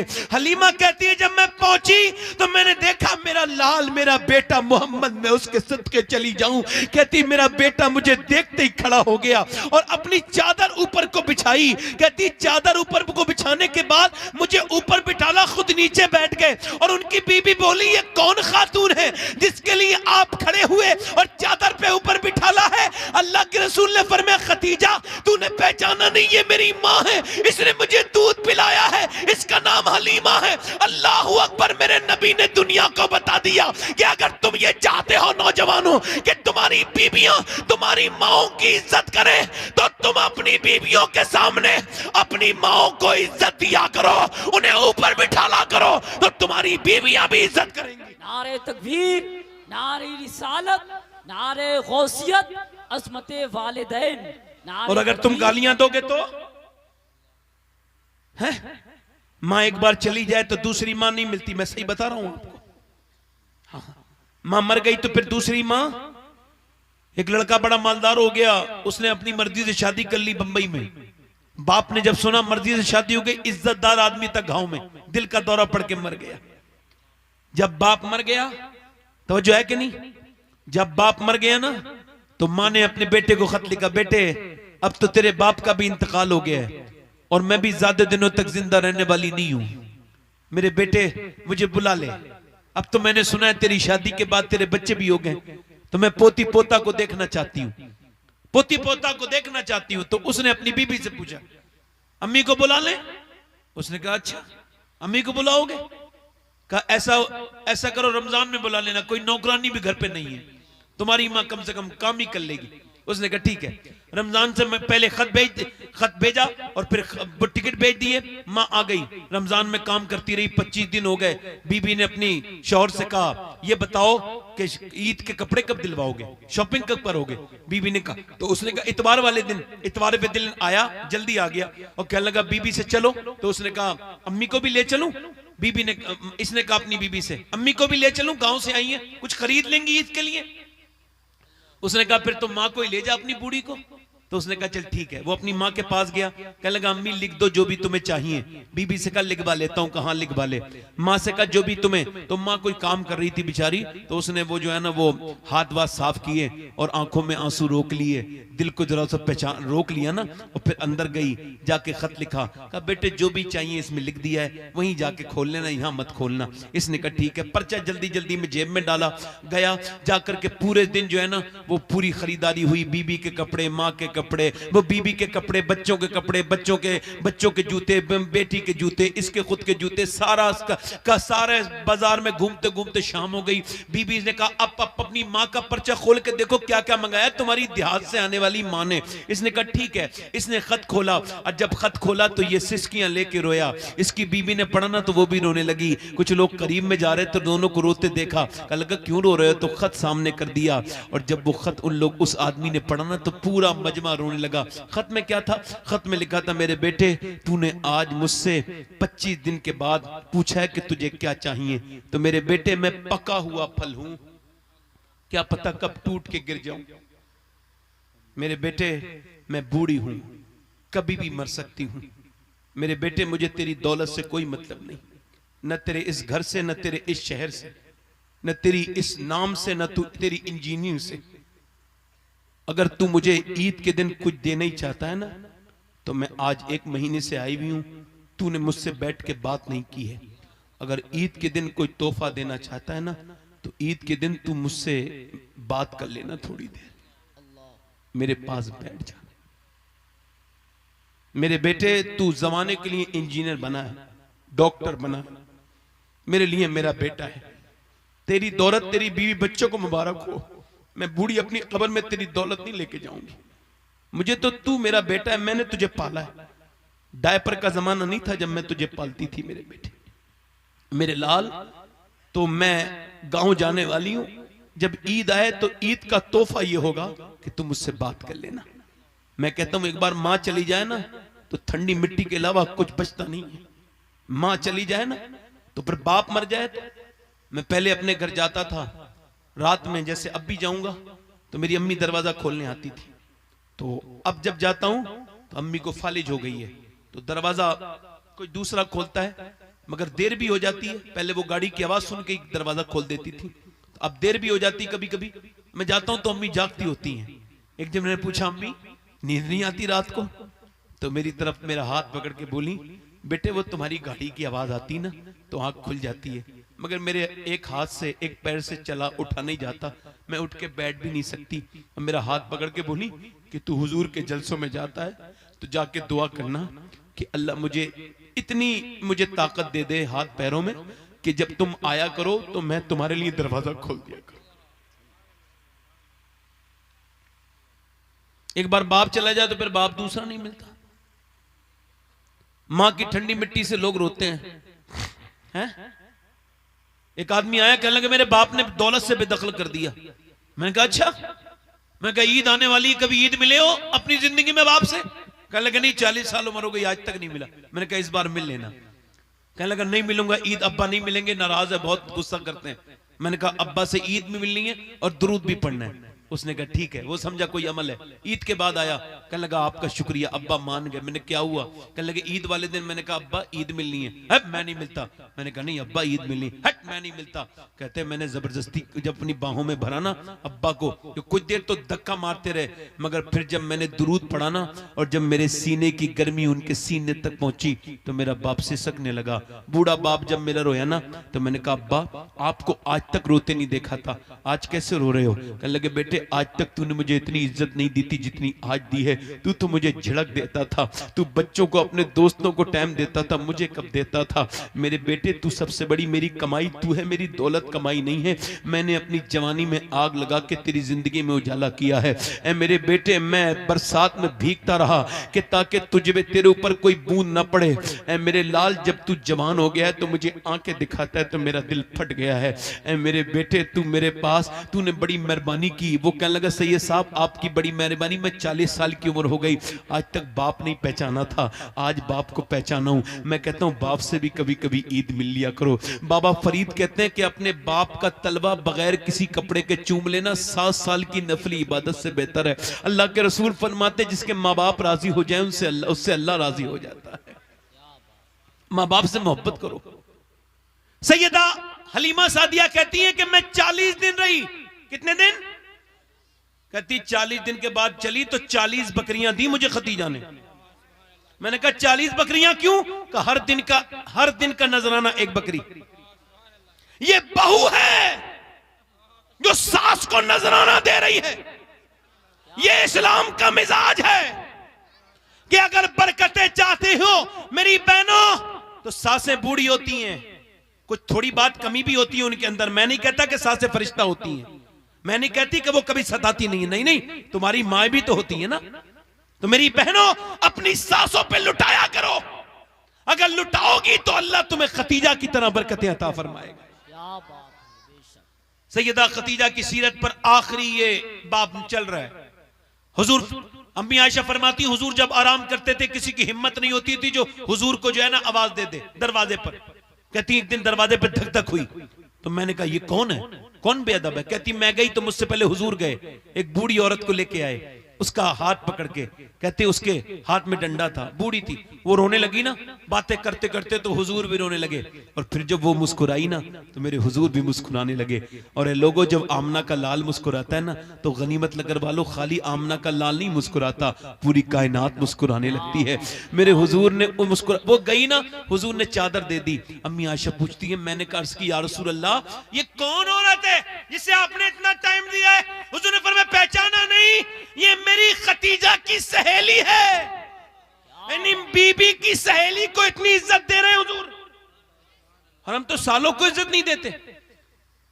औरतें कहती हैं तू मेरे बाप को गाली मत दिया कर, मेरे भाई को गाली मत दिया कर, चाहे 2 जोड़ी कपड़े कम बना दिया कर। और वो भी कहता है तू मेरी मां को बुरा मत कहा कर, मैं कपड़े अपने खुद धो लूंगा। इसका मतलब ये अदब उठ गया तो अब रहम, अदब उठ गया तो अब सुकून नहीं है, सुकून नहीं है। अम्मी आयशा फरमाती मुझसे गलती हो गई, मेरी बहनें सुने और आप भी सुने। कहती मुझसे गलती हो गई। क्या? एक दिन हुजूर ने फरमाया कि खाना ज्यादा बनाओ। मैंने अर्ज की या रसूल अल्लाह क्यों? का पड़ोस में औरतें आई हैं खतीजा की सहेलियां। मैंने कहा हुजूर आप क्या बार बार खतीजा का जिक्र करते हैं? खतीजा मर गई, कब इंतकाल हो गया उनका, बूढ़ी औरत थी। आपके निकाह में मेरे जैसी जवान औरत है, और भी औरतें हैं। फरमाते हैं हुजूर का चेहरा ऐसा हो गया जैसे वही आते वक्त होता था। कहती मैं कांप गई, हुजूर की आंखों से आंसू निकलने लगे और जलाल जमाल में तब्दील हुआ। मैंने अर्ज़ किया रसूल मुझे माफ कर दें। सरकार ने फरमाया आयशा आज कहा है अब ना कहना। तुम मुझे उस वक्त मानती हो जब मदीने में लाखों लोग मुझे मानते हैं, और खतीजा मुझे तब मानती थी जब पूरे मक्के में कोई मुझे नहीं मानता था। फरमाते मैं एक दिन अपने घर में आया, मेरी आंखों में आंसू थे। इसे कहते हैं बीबी, सुने बीबी इसे कहते हैं, इसे कहते हैं बीबी। कहते हैं पूरे मेरी आंखों में आंसू थे। खतीजा ने कहा आप क्यों रोते हैं? मैंने कहा खतीजा वो लोग मुझे गालियां देते हैं, बदतमीजी करते हैं, आज तो पत्थर मारते मारते घर तक आए थे। अल्लाह के रसूल फरमाते उन लोगों ने मेरे पत्थर मारे थे। फरमाते मैं कंकरी मारी थी, पत्थर छोटे छोटे। फरमाते मैं अंदर आया, खतीजा मेरा हाथ पकड़ के अंदर ले गई और फिर मुझे एक गिलास दूध पिलाया और मेरे पास बैठ के कहने लगी मेरे आका आप गम न करें, देखें आप चाहे खतीजा रहे न रहे मगर एक दिन वो आएगा कि मेरा रब आपको बहुत इज्जतें अता फरमाएगा। मेरा रब आपको फरमाते हैं हुजूर जब लोगों ने कहा मैं कलमा नहीं पढ़ते, मैंने कहा खतीजा कोई कलमा पढ़ने के लिए तैयार ही नहीं है। कुछ कहते हम गुलाम हैं और कुछ कहते हम पे कर्जा है कुफ्फारे मक्का का। तो कहते हैं खतीजा ने फरमाया अर्ज की या रसूल अल्लाह आप ऐसा करें कि जितने भी गुलाम और कर्जदार है सबको बुलाएं। कहते मैंने सबको बुलाया, उसने पंडाल लगाया और फरमाते मेरी खतीजा सारा सोना निकाल के लाई। फरमाते इतने ढेर लग गया सोने का कि मैं खतीजा को नजर नहीं आता था, खतीजा मुझे नजर नहीं आती थी। ये कोई छोटी मोटी बात नहीं है अब सारा माल दे देना। फरमाते खतीजा ने ऐलान किया ओ लोगो आओ और अपने कर्जे से ना डरो, गुलामी से ना डरो, क्योंकि तुम्हें गुलामी से आजाद करना और तुम्हें कर्ज से आजाद करना ये खतीजा का काम है। और तुम कलमा पढ़ लो, तुम्हें रब से मिला देना, ये मोहम्मद मुस्तफा का काम है। वाह वाह वाह वाह, जिंदाबाद जिंदाबाद, क्या बात है, सुभान अल्लाह। फरमाते मेरी खतीजा पूरे अरब की सबसे मालदार, मगर फरमाते मेरे साथ 7 दिन फाके किए। इधर देखो कितने दिन। आज कोई मालदार औरत किसी गरीब के घर में आ जाए ना तो पूरी जिंदगी ताने देती है, तू है क्या फटीजा, तेरे पास है क्या। और खतीजा ने जब देखा कि हुजूर को दौलत पसंद नहीं है तो हुजूर फरमाते शेबे भी तालिब में मेरी बीबी खतीजा 7 दिन का फाका करते थी। अर्ज किया रसूलल्लाह फिर खाती क्या थी, फाका कैसे तोड़ती थी। तो हुजूर की आंखों में आंसू आ गए। पर मैं मेरी खतीजा फिर 7 दिन के बाद पत्ते खाती थी, सूखा हुआ चमड़ा खाती थी। अभी लॉकडाउन लगा था, कैसे हालात बन गए थे, कुछ दिनों पहले लगा था। और हुजूर को 3 साल इस हाल में रखा है जालिमों ने। फरमाते हैं मेरे कबीले के बच्चे, इधर देखो, मेरे कबीले के बच्चे रोते थे। इधर देखो, तवज्जो करो, मेरे कबीले के बच्चे रोते थे तो उनके रोने से कुफ्फारे मक्का के दिल पे असर नहीं होता था, पहाड़ों के कलेजे दहल जाते थे। आपको बताऊं, एक जगह मक्के में गारे हिरा, क्या नाम है, गारे हिरा, क्या नाम है, गारे हिरा, वो जगह जहां 7 दिन का एहतिकाफ किया हुजूर ने। हुजूर वहां नमाज पढ़ते थे। मैं जब वहां गया 2017 में तो वहां के पत्थर रात के वक्त में भी चमकते हैं, ये मौजज़ा है हुजूर का। तो वहां के पत्थर कह रहे थे कि जाके हिंदुस्तान में एक एक ऐसा लगता था कि पत्थर अपनी जबान में कह रहे हो, हिंदुस्तान के एक एक घर में जाके बताना कि जितना हुजूर अपनी उम्मत के लिए रोए इतना कोई किसी के लिए नहीं रोया। 7 दिन लगातार पत्थर पे सर रख के रोते थे। गारे हिरा ने देखे हैं सजदे रसूल के, है याद पत्थरों को इबादत रसूल की। वहां पे एक साहब नमाज पढ़ रहे थे, कहने लगे आप भी नमाज पढ़ लीजिए। मैंने कहा मैं नहीं पढ़ूंगा, बस इसे देखने आया हूं, दीदार करने। कहने लगे यहाँ हुजूर ने नमाज पढ़ी है। मैंने कहा नफिल मैं नहीं पढ़ूंगा। कहने लगे क्यों। मैंने कहा यार मेरी इतनी हिम्मत नहीं है कि हुजूर के आंसू जिस पत्थर पे गिरे हैं मैं वहां पे अपना पांव रख दूं। अल्लाह अकबर। आपको पता है मैं जब 2017 में चढ़ रहा था ना तो मैं एक जगह बैठा, 2 जगह बैठा, 3 जगह बैठा, 4 जगह बैठा। वो 2.5 किलोमीटर की पहाड़ी है। कितने किलोमीटर की बोलो, कभी पहाड़ पे चढ़े हो तो कुछ अंदाजा होगा। कितने, 2.5 किलोमीटर की पहाड़ी है। ऐसी पहाड़ी है, मैं 7 बार बैठा था चढ़ते चढ़ते। 4 किलोमीटर पैदल चल के गया था, 7 किलोमीटर वो 2.5 किलोमीटर ऊपर चढ़ा था। जब मैं चढ़ता था तो मुझसे चढ़ा नहीं जाता था। फिर मुझे याद आया कि जब सैयदा खतीजा हुजूर के लिए, कोई हाजी जब जाता है ना तो 1 महीने रहता है मक्के में, फिर भी एक ही बार जाता है, इतनी सख्त चढ़ाई है वो। मगर हुजूर की बीबी खतीजा दिन में 2-2 बार खाना लेके जाती थी, दिन में 2-2 बार खाना लेके जाती थी। जब वो चढ़ती होंगी तो कैसे चढ़ती होंगी, मुझे बताओ, जब वो चढ़ती होंगी तो कैसे चढ़ती होंगी। अच्छा कोई अगर मुझसे ये कह दे, अगर कोई राशिद मरकजी साहब से ये कह दे कि तुम्हें जो है ख्वाजा मोइनुद्दीन चिश्ती ने सलाम कहा है तो ये कितने खुश हो जाएंगे, बोलो हो जाएंगे नहीं। अगर कोई मुझसे आकर के कह दे कि तुझे गौसुल आजम ने सलाम कह दिया है तो मैं पूरी जिंदगी का इसे ही बदला समझूंगा सबको। मगर खतीजा की शान बता रहा हूं, जब वो 55 साल की उम्र के बाद वो बीबी हो तो देखें, बीबियां गौर करें, इसे कहते हैं ऊपर चढ़ के जा रही है, खाना लेकर के जा रही है, चाहती तो किसी खादिम के जरिए भिजवा देती, मगर खाना लेके जब गई और जब खाने का नीचे दस्तरखान लगा ना तो अल्लाह ने जिब्राइल अलैहिस्सलाम को भेज दिया। और जब खाना तैयार हुआ तो जिब्राइल ने कहा, अल्लाह फरमाता है कि ए महबूब खतीजा को अल्लाह का सलाम कह दिया जाए।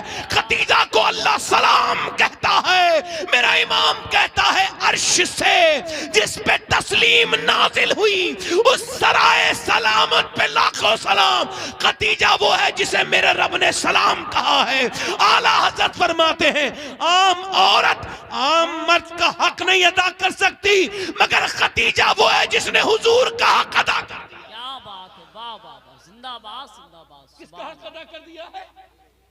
हक गुजारे रफाकत पे, बोलो तो सही, हक गुजारे रफाकत पे जिनकी रूहों में इस्लाम गया ना उन्हें मेरी तकरीर समझ में आएगी। बोले सुभान अल्लाह। ये तकरीर करना आसान है मगर अल्लाह के नाम पे सब कुछ देके फाके करना। सुनो, जब पूरे मक्के में कोई नहीं मानता था, जब सारी हुजूर की शादीशुदा जिंदगी कितनी है? 38 साल। कितनी? 38 साल, यानी 38 साल। कितनी? और 38 साल में बीवियां कितनी हैं? 11। कितनी? और 11 बीबियों में 10 बीबियों के साथ हुजूर रहे 13 साल और अकेली खतीजतुल कुबरा के साथ रहे 25 साल। अरे हुजूर के साथ तो 25 मिनट कोई रह ले तो उसका कोई मर्तबा नहीं बता सकता। सैयदा खतीजा ने कहा फातिमा जाओ अपने अब्बा को बुला के लाओ। सैयदा फातिमा हुजूर को लाई। अब्बा चलिए अम्मी की तबीयत खराब है। तवज्जो है कि नहीं? ए भाई कलंदर, ए कलंदर एक जगह बैठ जा भाई, जहां भी बैठना है तुझे एक जगह बैठ जा, नीचे को मुकल ले और खामोश रहे। हुजूर का जिक्र हो रहा है ना, नीचे मुकल ले बस, अभी कुछ बोलना नहीं है। बहुत अच्छा बच्चा है ये। ऐसे लोगों की वजह से बारिशें होती हैं। सही बता रहा हूं मैं, नेक लोग, आपको क्या पता, आपकी नजर कुछ और देख रही है, मेरी कुछ और देख रही है। तो जो है कि मेरी तरफ नहीं, आपकी कलंदर लोग होते हैं वो, बेटे कलंदर अब नीचे मुकल लो, आपने ऊपर मुंह नहीं करना है, नीचे मुकल लो। तो जो है कि नहीं, इधर देखें। हाँ असल में हम लोग अलग सोचते हैं और अल्लाह की रहमत अलग देखती है, ये याद रखें। तो सुने, तो सैयदा फातिमा क्या करती थी मालूम है? हुजूर अपने घर पे आके सलाम करते थे। क्या करते थे? कोई करता है सलाम? मैं सलाम करूं? मैं, मेरी बीवी, मैं गुलाम हो जाऊंगा बीवी का? गुलाम क्या हो जाएगा? हुजूर करते थे सलाम, सलाम भी करते थे हुजूर। अब देखें आप, तो जब सलाम करते थे ना, अंदर नहीं आते थे। सैयदा खतीजा कहती थी जा फातिमा, जब तक तुम अपने अब्बा की उंगली पकड़ के नहीं लाओगी नहीं, अंदर नहीं आएंगे अब्बा। तो हुजूर की बेटी उंगली पकड़ के लाती थी। उस दिन भी लाई। जब लाई ना तो सैयदा खतीजा लेटी थी। हुजूर ने फरमाया खतीजा आज से पहले मैं जब भी आया हूं तुमने खड़े होकर इस्तकबाल किया, आज क्या हुआ? लेकिन हुजूर मुझसे खड़ा नहीं हुआ जाता, मेरी तबीयत ज्यादा खराब है। क्या हुआ खतीजा? का सरकार मेरा इंतकाल हो जाएगा, बस आपसे एक अर्ज करना था। क्या मेरे आका खतीजा से जितनी हो सकी उतनी खिदमत की है? हुजूर आपकी खिदमत की मैंने, मगर आप अल्लाह के रसूल हैं, अल्लाह के हबीब हैं। मेरे महबूब तू अमीर हरम, मैं फकीर अजम, तू कुजा मन कुजा। मगर मेरे हुजूर ये मेरा आखिरी वक्त है, पूरी जिंदगी में कोई लग्जिश हो गई हो, कोई खता हो गई, आपकी शान में गुस्ताखी, तो मैं दुनिया से चूके जा रही हूं, तो आप मुझे माफ कर दें। सरकार ने फरमाया खतीजा कैसी बात करती हो, तुम दुनिया में मेरी बीबी हो, आखिरत में भी मेरी बीबी बनोगी। मैंने तेरा महल देखा था, जन्नत में तेरा महल सफेद मोतियों का था, सफेद मोतियों का। और ए खतीजा तुझसे मैं भी राजी हूँ, मेरा रब भी राजी है। कहा हुजूर मैंने आज तक आपसे कुछ नहीं मांगा, आज मांग लूं? कहा बोलो, क्या बोलो? खतीजा कहने लगी या रसूल अल्लाह अपना एक जोड़ी कपड़ा दे दें। कहा क्या करोगी? कहा आपका कपड़ा पहन के कब्र में जाना चाहती हूँ। कहा क्यों? कहा जहाँ आपका कपड़ा होगा वहां अजाब कोई नहीं आता, मैं कब्र में आपके कपड़े का कफन बना के सोना चाहती हूँ। हुजूर ने फरमाया खतीजा तू कपड़े की बात करती है, तू कहे तो मैं अपनी खाल निकाल के तुझे दे दूं, खाल निकाल के दे दूं तुझे। कहा हुजूर जरा अपना हाथ दे दीजिए। सरकार का हाथ ले लिया, हाथ में ले लिया। हुजूर ने फरमाया क्यों खतीजा? कहने लगे हुजूर बात यह अभी कुछ देर के बाद मैं अल्लाह की बारगाह में हाजिर होंगी, अल्लाह पूछेगा दुनिया से क्या लाई है खतीजा, तो कह दूंगी तेरे हबीब का हाथ हाथ में लेके आया। कब मेरे महबूब मैंने 3 बेटियों की शादी तो कर दी, मेरी 4 बेटियां हैं, हुजूर की सारी औलादें इन्हीं के शिकम से, एक बच्चे को छोड़ के। कहा मेरी फातिमा रह गई है 6 साल की, इसका ख्याल रखना। ये कह के सैयदा खतीजा ने हुजूर की तरफ नजर डाली और कहा हुजूर अब मैं तो जा रही हूं, अब ये फातिमा आपका ख्याल रखेगी। तो हाथ पकड़ के हाथ में दे दिया, फातिमा अब्बा का ख्याल रखना। और हुजूर से फरमाया आप इसका ख्याल रखना। अल्लाह अकबर। उलमा फरमाते उसी दिन से फातिमा का लक़ब हो गया उम्मे अबीहा, उम्मे मोहम्मद, यानी मोहम्मद। इतना ख्याल रखती थी सैयदा फातिमा, लोग कहते थे फातिमा फातिमा नहीं है, ऐसा प्यार करती जैसे बेटी, जैसे माँ अपने बेटे से प्यार करती है। और खतीजतुल कुबरा कभी इस्लाम लाने से पहले भी बेपर्दा नहीं हुई। मेरी बहनें इधर बैठी हैं, आप भी बैठे हैं, आपसे गुजारिश है ये बताओ हम क्या हुजूर को भूल नहीं गए हैं? उस पैगम्बर ने पेट पे पत्थर बांध बांध के इस्लाम यहां तक दिया है। उसके घर वालों ने सोने चांदी सब दे दी, उसके घर वालों ने घर दे दिया। पहले खतीजा ने देखो मक्के में घर दिया, फिर फातिमा मदीने में पूरी पूरी रात रोती नहीं, और उसके बाद करबला में ज़ैनब ने अल्लाहु अकबर अपने बच्चे दे दिए, तब इस्लाम यहां तक आया था। मगर अब हमारा इस्लाम यहां तक है, यहां तक नहीं है। अब तकरीरें सुनो, फला की तकरीर बड़ी अच्छी हुई थी, फला तो तकरीर बड़ी अच्छी करता है, फला की तकरीर में मजा आया था। ये यही करते रहेंगे हम, तकरीरें सुनेंगे बस। मेरी बहनें बैठी हैं, इनसे पूछता हूं, आज मुझे बताओ, आज मेरी बात बुरा मत मानना, पहले की औरतें जब सजती थी तो अपने मर्दों के लिए सजती थी? बोलो जरा बोलो, अपने मर्दों के लिए सजती थी? नहीं।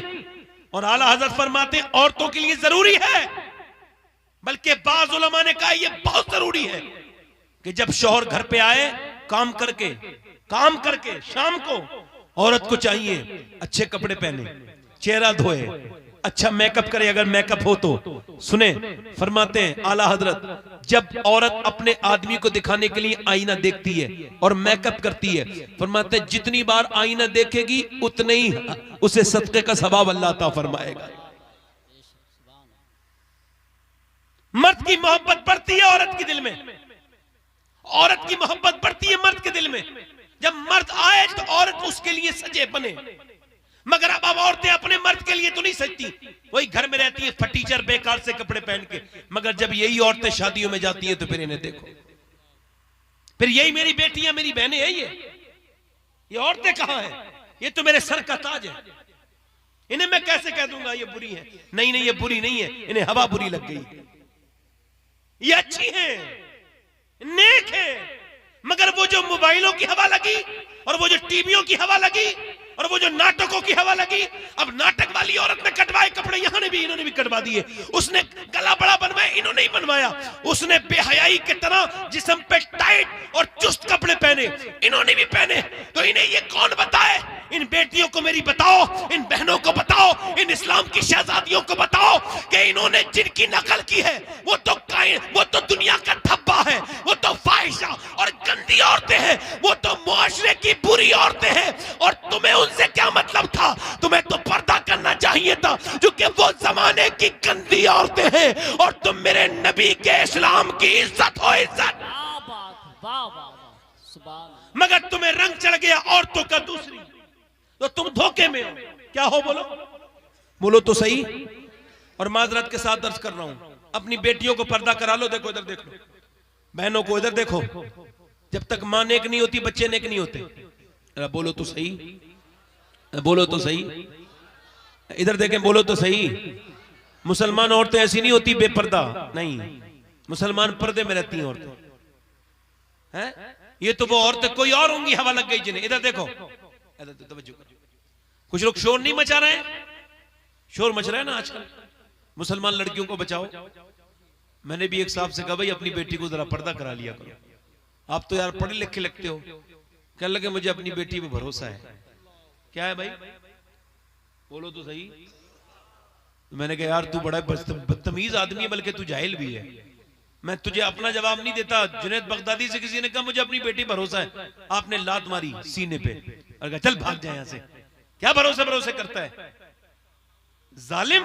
ये बता, तू तेरी बेटी ज्यादा भरोसे के लायक है या अल्लाह के रसूल की बेटी ज्यादा भरोसे के लायक है?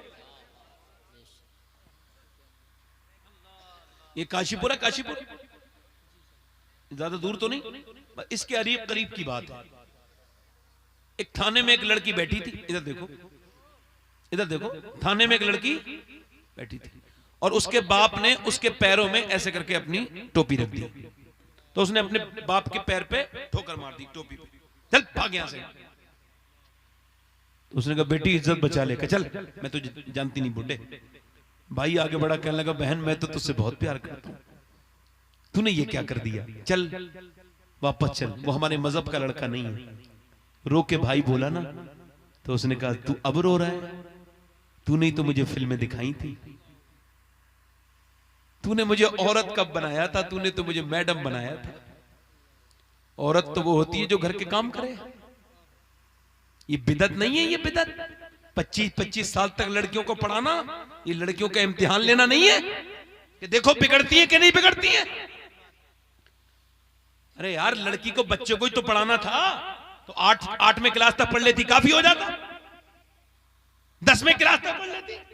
ये क्या MA BA MA, और उसे कराया सब कुछ। लड़की की उम्र आगे बढ़ती चली गई, वो बोली जालिम, उम्र मेरी 24 साल है और तूने मुझे घटिया फिल्में दिखाई हैं, शादी के बारे में मेरी सोचा नहीं। और अब मैं जब इतनी आगे चली गई हूं तो अब तू मुझे समझाने आया है, अब मैं वापस नहीं आ सकती। आपको बताऊं तो बताते हुए मुझे तकलीफ हो रही, मगर बता देता हूं। 2014 से लेके अब तक तकरीबन 40,000 मुसलमान लड़कियां मुर्तद हो चुकी हैं, इस्लाम छोड़ चुकी हैं। वो इस्लाम मुसलमान, उन्हें हवा ही नहीं लगी थी इस्लाम की। मुझे लगा मुझे कोई तकलीफ होगी, मेरी बेटी थोड़ी गई है, मगर मैं सोचूं ना हुजूर की कलमा पढ़ने वाली गई है। अच्छा, वो भाई कैसे जिंदा रहेगा यार, वो बाप जिसकी बेटी के माथे पे काफिरों का निशान लग गया हो, कैसे जिंदा रहेगा? हम ये चाहते हैं क्या? मुसलमान बच्चियां इतनी, हमने क्यों नहीं समझाया उन्हें, क्यों नहीं बताया उन्हें? हमने क्यों अपनी बेटियों को बचपन से तालीम नहीं दी, कुरान नहीं पढ़ाया, हदीस नहीं पढ़ाई? यार, औरतों ने तो कारनामे कर दिए इस्लाम में। इस्लाम का सबसे ताकतवर आदमी हुजूर की उम्मत में जो बहुत बड़ा है, जब वो आया, आकर के उसने कहा मैं हुजूर को माज़अल्लाह कत्ल करने जा रहा हूं, तो किसी ने कहा जरा बहन के घर तो चला जा। जब वो बहन के घर गया तो बहन कुरान पढ़ रही थी। भाई ने बहन को मारा, बहन ने किताब छुपा दी कुरान। भाई ने कहा तू मुझे कुरान सुना। बहन कहने लगी तू पहले पाक हो, ये नापाकी में नहीं सुनी जाती। भाई गुस्ल करने गया ना, उधर भाई गुस्ल कर रहा था, तवज्जो, उधर भाई गुस्ल कर रहा, तवज्जो चाहता हूं, उधर भाई गुस्ल कर रहा था। एक बुजुर्ग ना, उधर वो अपना चेहरा अपना जिस्म धो रहा था, उधर अल्लाह दिल धो रहा था। एक बुजुर्ग ने देखा एक शराबी था, शराबी, उसके मुंह में गार वार लगी हुई थी, कीचड़, तो उन्होंने धो दिया। धोने के बाद चल दिए। जब शाम को देखा तो ईशा की नमाज में पहली सफ में खड़ा था। कहने लगे या अल्लाह, ये तो मारूफ मशहूर शराबी है, ये कैसे नेक हो गया?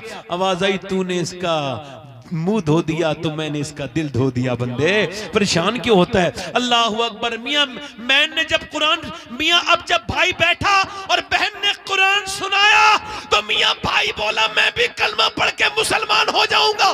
भाई गया हुजूर की बारगाह में और कलमा पढ़ा। और खुदा की कसम याद रखो मेरी बेटियों कि इकबाल कहता है कि तू अपने आप को समझ नहीं पाई मेरी बहन, तेरा कुरान पढ़ना क्यों जरूरी था? क्योंकि जब तू बहन बन के कुरान तूने पढ़ा था तो तेरा भाई उमर पूरी दुनिया को कुरान के मतलब समझा रहा था। मियां जरा गौर तो करें कि बहन ने जब कुरान सुनाया, बहन ने तो उमर बन के तैयार हुए। जिस उमर ने 10 साल हुकूमत की और 4000 मस्जिदें बनवाई। कितनी? 4000। बोलो जरा बोलो, 4000 मस्जिदें आधी दुनिया पे हुकूमत करवाई और दुनिया को बता दिया कि अगर बहन कुरान सुनाए तो भाई उमर जैसा बनता है, और अगर माँ कुरान सुना दे तो बेटा करबला के मैदान में नेज़े पे चढ़ के कुरान सुना दे। बात खत्म कर रहा हूं, जरा जोर से बोलो सुभान अल्लाह। मुस्कुरा के बोलो जरा, दिल लग रहा है कि नहीं लग रहा है? बोलो। आखिरी बातें कर रहा हूं, आखिरी बातें हैं? ये एक अमेरिका का एक फौजी था ना, सीरिया गया था। कहां? सीरिया। जब सीरिया बर्बाद हो गया ना पूरा, तो वो अमेरिका का फौजी कहता है कि एक बात देख के, वो अब तो बूढ़ा हो गया ना, रिटायर, कहने लगा मैं, उसने किताब लिखी, कहने लगा मुसलमानों में एक बात देख के मुझे हैरत हुई। क्या? कहा हमने 17-18 हजार लोग मारे सीरिया में। कहा जब उनकी लाशें निकल रही थी ना तो कुछ औरतें भी निकली जिंदा। कहते हैं वो 60-70 औरतें थी। एक औरत के हाथ में एक बच्चा था, उसके टुकड़े थे टुकड़े। कहते हैं वो लेके जा रही थी, खून टपक रहा था नीचे को और रोती भी जा रही थी। कहते हैं मैंने मजाक उड़ाई, लो इनका बाप मार दिया, इनका भाई मार दिया और इन औरतों के बच्चे मर गए, ये फिर भी पर्दे में है। कहने लगे मैंने इंग्लिश में मजाक उड़ाई ना, तो वो इंग्लिश जानती थी एक लड़की, उसने पलट के शेरनी की तरह मुझे देखा और पर्दे में बोली ओ कुत्ते क्या बकवास करता है, सुन मेरा बाप तो मर गया, मेरा भाई मर गया, मेरा बेटा मर गया, मेरा शौहर मर गया, मगर मेरा इस्लाम अभी जिंदा है। वाह वाह वाह, जिंदाबाद जिंदाबाद, सुभान अल्लाह। मेरा इस्लाम अभी। मैं नौजवानों से गुजारिश करता हूं, मेरी बहनों, अपने अंदर नमाजों की आदत डालो। आखिरी बातें मुसलमान लड़कों से कर रहा हूं, बस 10 मिनट के अंदर तकरीर खत्म कर रहा हूं। दिल लग रहा है कि नहीं लग रहा है? दिल लग रहा है भाई? बताएं कितने लोगों का दिल लग रहा है? जरा दोनों हाथ उठा के बोलो सुभान अल्लाह। माशाअल्लाह, बड़े अच्छे आपने सुना है। मैंने सुनाया अच्छा नहीं, आपने सुना अच्छा है। दिल लग रहा है नहीं लग रहा है? बोलो सुभान अल्लाह, फिर बोलो। अरे मैं इस वजह से पूछ रहा हूं कि कल, अब मैं बात कर रहा था नौजवान लड़कों से। नौजवान लड़कों के अंदर एक आदत है, इधर देखें भाई, ये क्या करते हैं, गंदी चीज देखते हैं डिलीट कर देते हैं। कोई ऐसा जवान बैठा होगा जिस पे अल्लाह की रहमत होगी, जिसके घर में टीवी नहीं होगी और जिसके मोबाइल में फिल्म नहीं होगी। मोबाइल हो गया ना हाथ में, तो लड़कों में कोई ऐसा लड़का बैठा होगा जिसकी निगाहें पाकीज़ा होंगी अल्लाह की रहमत से।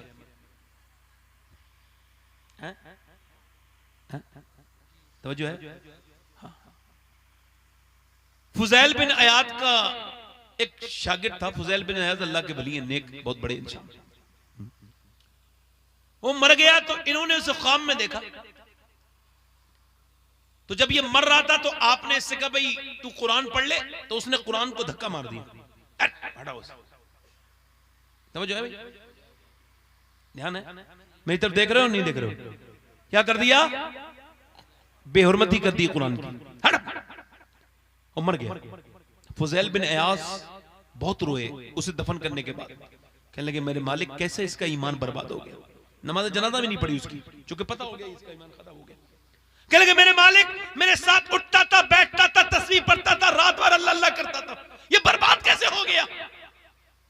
रात को जब सोए तो ख्वाब में आया तो जहन्नम में लटका हुआ था, और उसे फरिश्ते जो है ना जहन्नम का गंदा पीप पिला रहे थे जहन्नमियों का। तो वो आग में झुलस रहा था। पूछा बे तेरे, तू तो मेरे साथ बैठता था, उठता था, खाता था, पीता था, तेरा ईमान कैसे बर्बाद हो गया? कहने लगा हुजूर मुझे एक बीमारी हो गई थी ना। फिर मुझे एक हकीम था यहूदी, उसने कहा तुझे शराब का एक प्याला 1 महीने में 1 बार पीना है। कहा मैंने दवा समझ के शराब पी ली थी।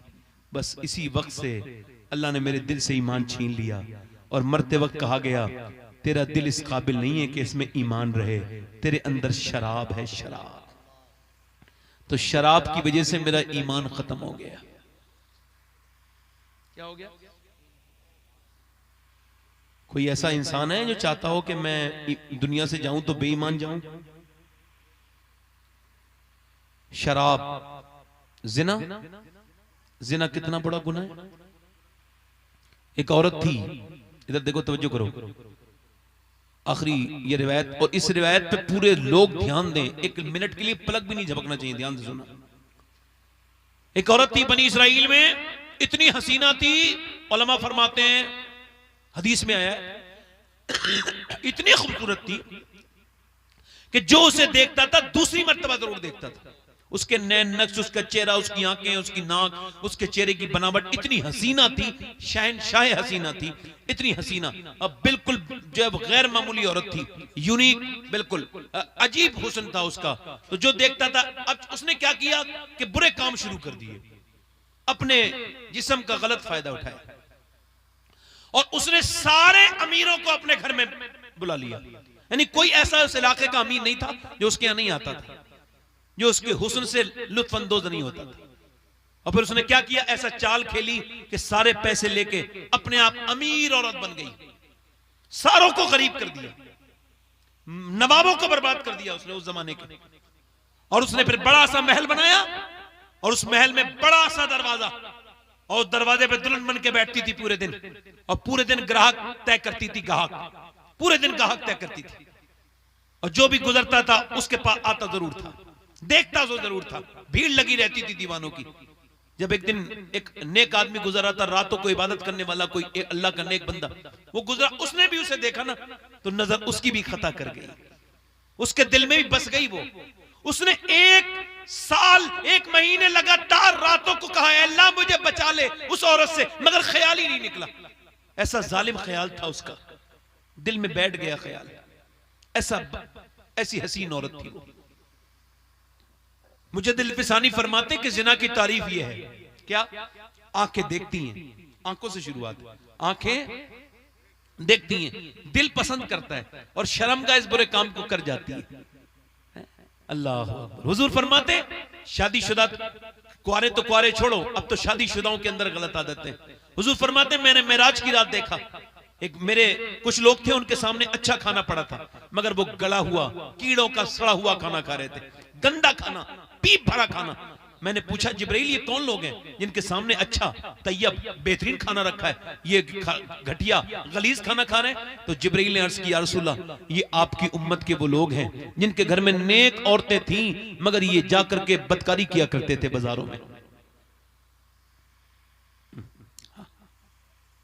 जिना करने वाला जन्नत में जाएगा, खालिदीना फीहा अबदा के अल्फाज है, जन्नती बने। और सबसे बड़ा गुनाह जिना का ये कि जब आदमी जिना करता है ना, तो जिना का बदला, जिना मुकाफाती अमल है, वापस होता है। बेटी से करेगा बेटी से होगा। इमाम गजाली कहते हैं जो जिना करेगा उसके घर की दीवारों से बदला लिया जाएगा। एक हकीम अपने घर आया, बी बोली तू कौन सा गुनाह करके आया? उसने कहा कोई नहीं, कल दरवाजा नहीं खोलूंगी वरना सच सच बोल। उसने कहा अच्छा, मैंने एक लड़की का हाथ पकड़ लिया था, अभी हाथ पकड़ा था ना ऐसे करके, तो अच्छा लगा, हाथ नफ्स देख रहा था, तो कुछ देर पकड़ा रहा, का फिर ख्याल है अल्लाह देख रहा है, का फिर मैंने छोड़ दिया, का बस यही पूछ रही थी। आज तेरे यहाँ जो 40 दिन से काम करता है ना, उसने आज मेरा हाथ पकड़ लिया था। 40 साल से काम करता है बूढ़ा, मैं समझ गई मेरे आदमी ने जरूर किसी का हाथ पकड़ा है जो आज इसने मेरा हाथ पकड़ लिया है। तुम क्या समझते हो? ये बुरा अमल है, ये बुरा अमल है। कितना बुरा अमल है बताऊं? औलिया कांपे हैं जहन्नम से, मौत से औलिया डरे, हमें डर नहीं, हमें खौफ ही कोई नहीं यार। अल्लाह फरमाता है मैं अगर जानी को माफ भी कर दूंगा ना, हदीस कुदसी में आया, अल्लाह फरमाता है मैं जानी को अगर माफ भी कर दूंगा तो फिर मैं जन्नत में उसे अपना दीदार नहीं कराऊंगा। मौला अली कहते हैं मैंने अपनी आंखों से अपनी शर्मगाह भी नहीं देखी। किसी ने पूछा क्यों? कह लगे उन आंखों से कैसे देखता जिस आंखों से हुजूर को देख करता था। वो रात को रोया वो आदमी, मगर वो उसके ऊपर असर नहीं हुआ ना, तो सारा कुछ बेच के उस औरत के पास आया। कह लगा ये पैसे ले ले, मैं तेरे पास आना चाहूंगा, तेरे पास एक रात गुजारना चाहूंगा, मेरा दिल नहीं भरता, तुझे देखा है ना तो दिल चैन नहीं आता, सुकून कोई नहीं, सब कुछ बेच के आ गया हूं। उसने कहा कल आ जाना। वो कल रात को उसका टाइम मुकर्रर हुआ, वक्त मुकर्ररा पर गया। वो दुल्हन बनी बैठी थी, बड़ी फीस थी उसकी, इंतजाम भी ऐसी करती थी, खूबसूरत बनी बैठी थी। ये उसके बिस्तर पे गया, बिस्तर में से खुशबू उठती थी। ये लड़की के करीब गया, जाने के बाद इस पे अल्लाह का करम हुआ, कपकपाहट तारी हो गई। और कैसी कपकपाहट कि खड़ा हुआ, पसीने में नहा गया, कहने लगा मैं जा रहा हूं, मेरी तबीयत खराब हो गई। उसने कहा यहाँ तो तबीयत खराब वालों की ठीक हो जाती है, सही बता बात क्या है? कहा सही पूछना चाहती है? कहा सही बात ये है, मैं जब तेरे सामने बैठा मुझे ख्याल आया कि जब मैं सजदा करता था तब भी अल्लाह देखता है, अब मैं जब तेरे पास बैठा हूं तब भी अल्लाह देख रहा है। मैं इस वजह से जा रहा हूं कि मेरा रब मुझे देख रहा है, मैं तुझे हाथ नहीं लगा सकता। ये कह के रोता हुआ निकल गया। औरत बोली मालिक कितना नेक इंसान था, एक बार आया था हाथ भी नहीं लगाया और रोता हुआ चला गया, और मैंने तो कितनी इज्जतें खराब की हैं, कितने मर्दों को मैंने बेकार किया है। मैं तो जमाने की पापन हूं मेरे रब। और जब इसके दिल में ये बीज आया ना तौबा का, तो रोते रोते कई दिन गुजरे। तो किसी ने कहा मूसा के पास चली जा, वो कुछ तेरे बारे में बताएंगे। मूसा के पास गई कि मूसा तकरीर कर रहे थे, किसी ने कहा जा मूसा, आपको वो बुला रही औरत। उस औरत का इतना गंदा नाम था, मूसा को गुस्सा आ गया, इसने महफिल में क्यों ले दिया, वो भी बेवकूफ आदमी था। आपने फरमाया भगाओ उसे यहां से। उसने ये सुना, वो दौड़ती हुई गई, अपने घर दरवाजा बंद करके सजदे में गिर के बोली मालिक ये सजदा आखिरी मेरी उम्मीद है, मेरे मालिक ये बता तेरे नबी ने तो मुझे भगा दिया, मगर तू भी मुझे भगाएगा तो मैं कहां जाऊंगी। जमीन भी खुदा की, जमा भी खुदा का, मकीनो मकान ला मकान भी खुदा का। गुनाहगार बंदे कहाँ जा सकेंगे खुदा की खुदाई से बाहर निकल के। कहने लगी मालिक मालिक मैंने पूरी पूरी रात पाप किए, मेरे जैसी पापन पूरी दुनिया में कोई नहीं है, मैंने छुप छुप के गुनाह किए। अगर मेरे जैसी कोई पापन नहीं है तो तेरे जैसा करीम भी तो कोई नहीं है, मुझे माफ कर दे। कहने लगी अगर मुझे माफ करने पे तेरे ऊपर कोई फर्क पड़े ना तो ना करना। रोते रोते ना दरवाजे पे दस्तक हो गई, दिल धड़का। कहने लगी मालिक देख फिर कोई मुझे गंदा करने आ गया, मेरा गाहक आ गया, मेरे मालिक मुझे बचा ले। रोई, रोते रोते फिर उसने दरवाजा नहीं खोला, दरवाजा और जोर से धक धक हुआ। इसने फिर उसकी तरफ देखा दरवाजे की, फिर का मालिक बचा ले। मगर जब दरवाजा और जोर से धक्का लगा ना, ये समझी कोई तोड़ न दे तो सजदे से सर उठाया। दरवाजा जब खोला ना धड़कते हुए दिल के साथ, तो सामने मूसा खड़े थे। कहने लगी मूसा आप क्यों आ गए, आपने तो मुझे भगा दिया था। मूसा की आंखों में आंसू आ गए। कहने लगे बंदी तेरी वजह से आया हूं, मैंने तुझे भगा जरूर दिया था मगर अल्लाह ने अभी जिब्राइल को भेजा है और कहा मूसा वो जो छुप के मेरे सामने रो रही है ना मेरी बंदी, उससे कहना उसके आंसुओं को उसके रब ने कबूल कर लिया, उसके सारे गुनाह माफ कर दिए हैं। मूसा से कहने लगी मालिक क्या मेरे मालिक ने पूरे गुनाह माफ कर दिए? कहां का पूरी जिंदगी की खताकार थी मैं तो पापन थी, पूरी जिंदगी मैंने खता की थी, क्या उसने एक बार में माफ कर दिया? कहां उसने एक बार में माफ कर दिया। या अय्युहल इंसान मा गर्रका बिरब्बिकल करीम, ऐ इंसान पलट गया वो तेरा करीम रब लगता है। रो के बोली मूसा मैं यहां नहीं रहूंगी, उस आदमी से निकाह करूंगी जिसकी वजह से मुझे जो है ना तौबा की तौफीक हुई। सब कुछ छोड़ छाड़ के चली गई, सब दौलत, और जब उसके घर पहुंची तो 2 महीने में मिला। वो इतना ढूंढा उसे तो वो इबादत कर रहा था। ये जब रात को इसने दरवाजे पे दस्तक दी, वो बाहर को निकला तो इसे देखते ही एकदम बोला मालिक ये एक बार आई थी तो मुझे बर्बाद कर दिया, ये मुझे बर्बाद कर देगी। खौफ खुदा से मर गया। वो जब मर गया ना तो इसके घर वालों ने पूरी कहानी सुनी तो उसकी छोटे भाई से शादी करा दी। अल्लाह के रसूल फरमाते उसके छोटे भाई से इसके 7 बच्चे हुए। अल्लाह ने 7 को अपना वली बना लिया। इस पापन के, इस बेकार औरत के अल्लाह बड़ा करम करने वाला मेहरबान है। देखो मौतें आने वाली हैं, हम सब कब्रों में जाने वाले। कितने लोग ऐसे हैं हुजूर के नाम पे गर्दन कटा देंगे? दोनों हाथ उठा के बताएं, नीचे हाथ कर ले, नीचे हाथ कर ले, दोनों हाथ उठा के बताएं कितने लोग गर्दन कटा देंगे हुजूर के नाम पे? नीचे हाथ कर। जो गर्दन कटा सकता है कुछ भी कर सकता है ना, वो लोग कुछ भी कर सकता है। यार हम अनकरीब मरेंगे नहीं, कब्र में नहीं जाएंगे, तो कितने लोग ऐसे हैं जो गर्दन भी कटा देंगे। और 1 मिनट हाथ नीचे करें, गर्दन भी कटा देंगे। ध्यान से सुनना, एक दूसरे की तरफ मत देखना, पहले सुनो एक दूसरे की तरफ और मुस्कुराना नहीं। जो गर्दन कटा सकता है कुछ भी कर सकता है ना, तो कितने लोग ऐसे हैं जो गर्दन भी कटा देंगे और आज से हुजूर के नाम पे पूरी दाढ़ी भी रखा लेंगे। इस महफिल में खड़े हो जाएं, खड़े हो जाएं दाढ़ी रखाने वाले। आप बैठ जाएं, आप खड़े रहें भाई, खड़े रहें। कोई मदरसे का बच्चा ना खड़ा हो, बड़े खड़े रहो, खड़े रहो, खड़े रहो। 100 शहीदों एक दूसरे की तरफ देखने को मना किया था ना आपसे। एक 2 मिनट की बात है। जो अपने चेहरे पे उस तरह चलवाता है, उलमा कहते हैं वो नबी के सीने पे उस तरह चलवाता है। कोई और आशिक रसूल? ये 2 आशिक रसूल खड़े हुए, तीसरा है बेटे जब तुम्हारे आ जाए तो रखा लेना, फिलहाल बैठ जाओ। मैं उसकी बात कर रहा हूं जिसके दाढ़ी आ चुकी है। एक बच्चा ये खड़ा हुआ है, आपके दूसरा कोई आशिक रसूल है? कोई दूसरा है? 100 शहीदों का सवाब है, 100 शहीदों का। जिसकी छोटी दाढ़ी हो, देखो कटाना और मुड़ाना एक ही बराबर है। ये दाढ़ी एक मुट्ठी से नीचे कम करना ये भी हराम है। तो कोई और आशिक रसूल है इस महफिल में जो खड़ा हो जाए और कहे मैं ऐलान करता हूं आज के बाद गर्दन भी कटा दूंगा और नबी के नाम पे दाढ़ी भी दिखा लूंगा? है कोई इस महफिल में दूसरा आशिक रसूल? दूसरा आशिक रसूल इस महफिल में? आगे पीछे, रात का वक्त है, माशाअल्लाह सुभान अल्लाह। ए देखो मत, उसकी तरफ ना देखो। मैं अब इसकी तरफ तो अल्लाह की रहमत ने देख लिया है, तो तुम क्यों देख रहे हो? 2 हो गए। कोई तीसरा आशिक रसूल है इस महफिल में जो खड़ा हो जाए और कहे अगर सहाबा अगर अंगारों पर लेट के अल्लाह का जिक्र कर सकते हैं तो मैं आज के पुरफितन दौर में इस सुन्नत के साथ जिंदा रह सकता हूं? कोई तीसरा आशिक रसूल है? जिसकी छोटी दाढ़ी हो वो भी रखा सकता है। जिसकी छोटी दाढ़ी, मुंडाना और कटाना एक ही बराबर है। जिसकी छोटी हो वो भी पूरी कर ले। कोई तीसरा आशिक रसूल है इस महफिल में? एक बार और कह रहा हूं, फिर नहीं कहूंगा बार बार मैं। देखो मैं बार बार नहीं कहूंगा। तीसरा आशिक रसूल हो तो खड़ा हो जाए। तीसरा आशिक रसूल इस महफिल में है कोई? कौन खड़ा हुआ? नहीं वो तो कोई बात नहीं। तीसरा आशिक रसूल है कोई? आगे से पीछे से?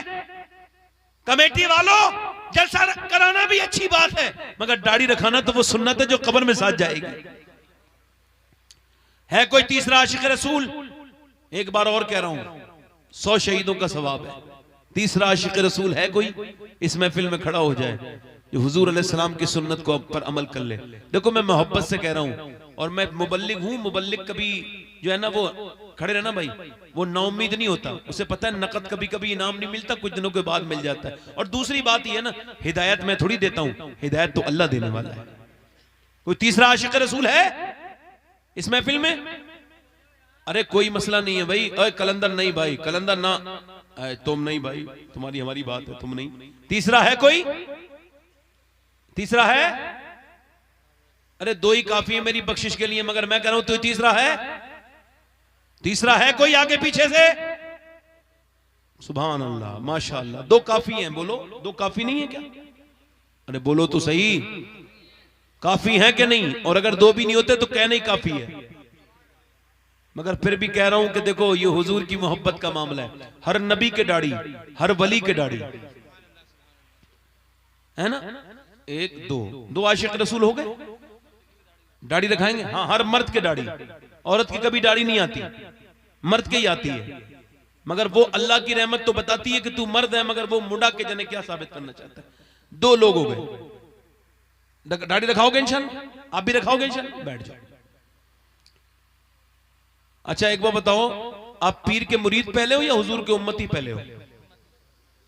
जितने लोग हुजूर के उम्मती बैठे हैं जरा हाथ उठा के बता दें। ये बताओ, हुजूर का रिश्ता बड़ा है या पीर का रिश्ता बड़ा है? दोनों हाथ उठा के बताओ। इधर देखो, हुजूर के बाद कोई रिश्ता नहीं है, हुजूर से बड़ा कोई पीर नहीं है। हाथ ऊपर उठा के बताओ, है कोई हुजूर से बड़ा पीर? नीचे हाथ करो। तो हुजूर ने क्या फरमाया है कि जब 2 मुसलमान आपस में बात नहीं करते, इधर देखो, फरमाते हैं इसी हालत में मर जाए तो मुझे कोई फिक्र नहीं, यहूदी बन के मरे या नसरानी बन के मरे। तो ये पीरों के चक्कर में लड़ना बंद करो। तुम पीरों के मुरीद बाद में हो, मेरे नबी के उम्मती पहले हो। एक दूसरे को सलाम कहा करो। इधर देखो, पीर सब बड़े होते हैं, किसी को नापा मत करा करो। और पीरों में कुश्ती मत कराओ। जो वली है वो नेक है, अपने बारे में सोचो। ये झगड़ों का सबब नहीं होना चाहिए हमारे। दुनिया हमें मार रही है, काट रही है, और हम इस चक्कर में पड़े कि पीर कौन सा बड़ा है। बोलो मैं गलत कह रहा हूं क्या? सबसे बड़ा पीर है शेख अब्दुल कादिर जिलानी, जिसे अल्लाह ने बड़ा पीर बनाया है। और तुम किसी का भी हाथ पकड़ लो, तुम जाओगे गौस पाक तक ही। सुभान अल्लाह। ये बताओ मुझे कि मुरादाबाद का रास्ता है, एक रास्ता तो ये जा रहा है और एक कोई और रास्ता है। पहुंच लोग दोनों ही मुरादाबाद रहे। अरे सब पहुंच तो मौला अली तक ही रहे ना। ये तो हमने आपस में लगा रखा है। तो तुम सब सुन्नी हो, और सुन्नी आपस में भाई भाई है। सुन्नी आपस में, बोलो सुन्नी आपस में। किसी ऐसे आदमी को मत मानो जो तुम्हें लड़ाए। वो पीर नहीं होता जो आपस में लड़ाए। माजरत के साथ अर्ज कर रहा हूं भाई, मैं कुरान और हदीस जानता हूं। बोलो मैं सही कह रहा हूं या गलत कह रहा हूं? हम कौन है? भाई हैं। हुजूर ने फरमाया सब मोमिन आपस में भाई हैं। तो झगड़ा नहीं करना है। अल्लाह आप सबको सलामत रखे, आसानी में रखे। कितने लोग ऐसे हैं जो आज से नमाज की कोशिश शुरू करेंगे? नमाज पढ़ोगे नहीं जब तक अल्लाह नहीं चाहेगा। नियत तो कर सकते हो ना। तो हाथ उठा के इंशाअल्लाह नमाज पढ़ेंगे, इंशाअल्लाह माँ बाप का कहना मानेंगे, इंशाअल्लाह अपनी बहन बेटी को पर्दा कराएंगे, इंशाअल्लाह मसले के हालात पे कायम रहेंगे, इंशाअल्लाह। अल्लाह आप सबको सलामत रखे, आसानियों में रखे, खुश रखे। बोलो सुभान अल्लाह। मैं अपनी तकरीर खत्म कर रहा हूँ। रात में कुछ मैं देखो मैं डांटा है 2-3 बार आपको, तो माफ कर देना, वो ऐसा हो जाता है ना, मास्टर पढ़ाने से पहले डांटा भी है, कुछ मास्टर मारते भी हैं, मैंने मारा नहीं मगर डांटा जरूर है, माफ कीजिएगा। अल्लाह ताला आपको सलामत रखे। और आपका बहुत शुक्रिया, आपने इतनी रात में अच्छी तकरीर सुनी। आप अच्छे लोग हो, ऐसे लोग बहुत कम होते हैं जैसे आप लोग हो। आपके लिए मेरी दिल से दुआ है, अल्लाह आपको जहां रखे आसानियों में रखे, खुश रखे, बरकतें अता फरमाए। आओ तौबा कर लें। अस्तगफिरुल्लाह अस्तगफिरुल्लाह रब्बी मिन कुल्ली ज़म्बिन व अतूबु इलैह। पढ़ लीजिए ला इलाहा इल्लल्लाह मुहम्मद रसूलुल्लाह। मेरी जिंदगी का मकसद तेरे दीन की सरफराजी, मैं इसीलिए मुसलमान, मैं इसीलिए नमाजी। इस्लाम जिंदाबाद, मसलक आला हजरत पाइंदाबाद। वस्साबिकून अस्साबिकून उलाइकल मुक़र्रबून। वो जो ईमान लाने में जिन्होंने सबकत की, वो सबकत ही ले गए और वो अल्लाह की बारगाह के मुकर्रब हैं, उन्हें कुर्ब मिल चुका है। अल्लाह सैयदा खतीजा का सदका अता फरमाए। सैय्यद माँ, पहली माँ, कहफे अमनो अमा, हक गुजारे रफाकत पे लाखों सलाम। अर्श से जिस पे तस्लीम नाजिल हुई, उस सराय सलामत पे लाखों सलाम।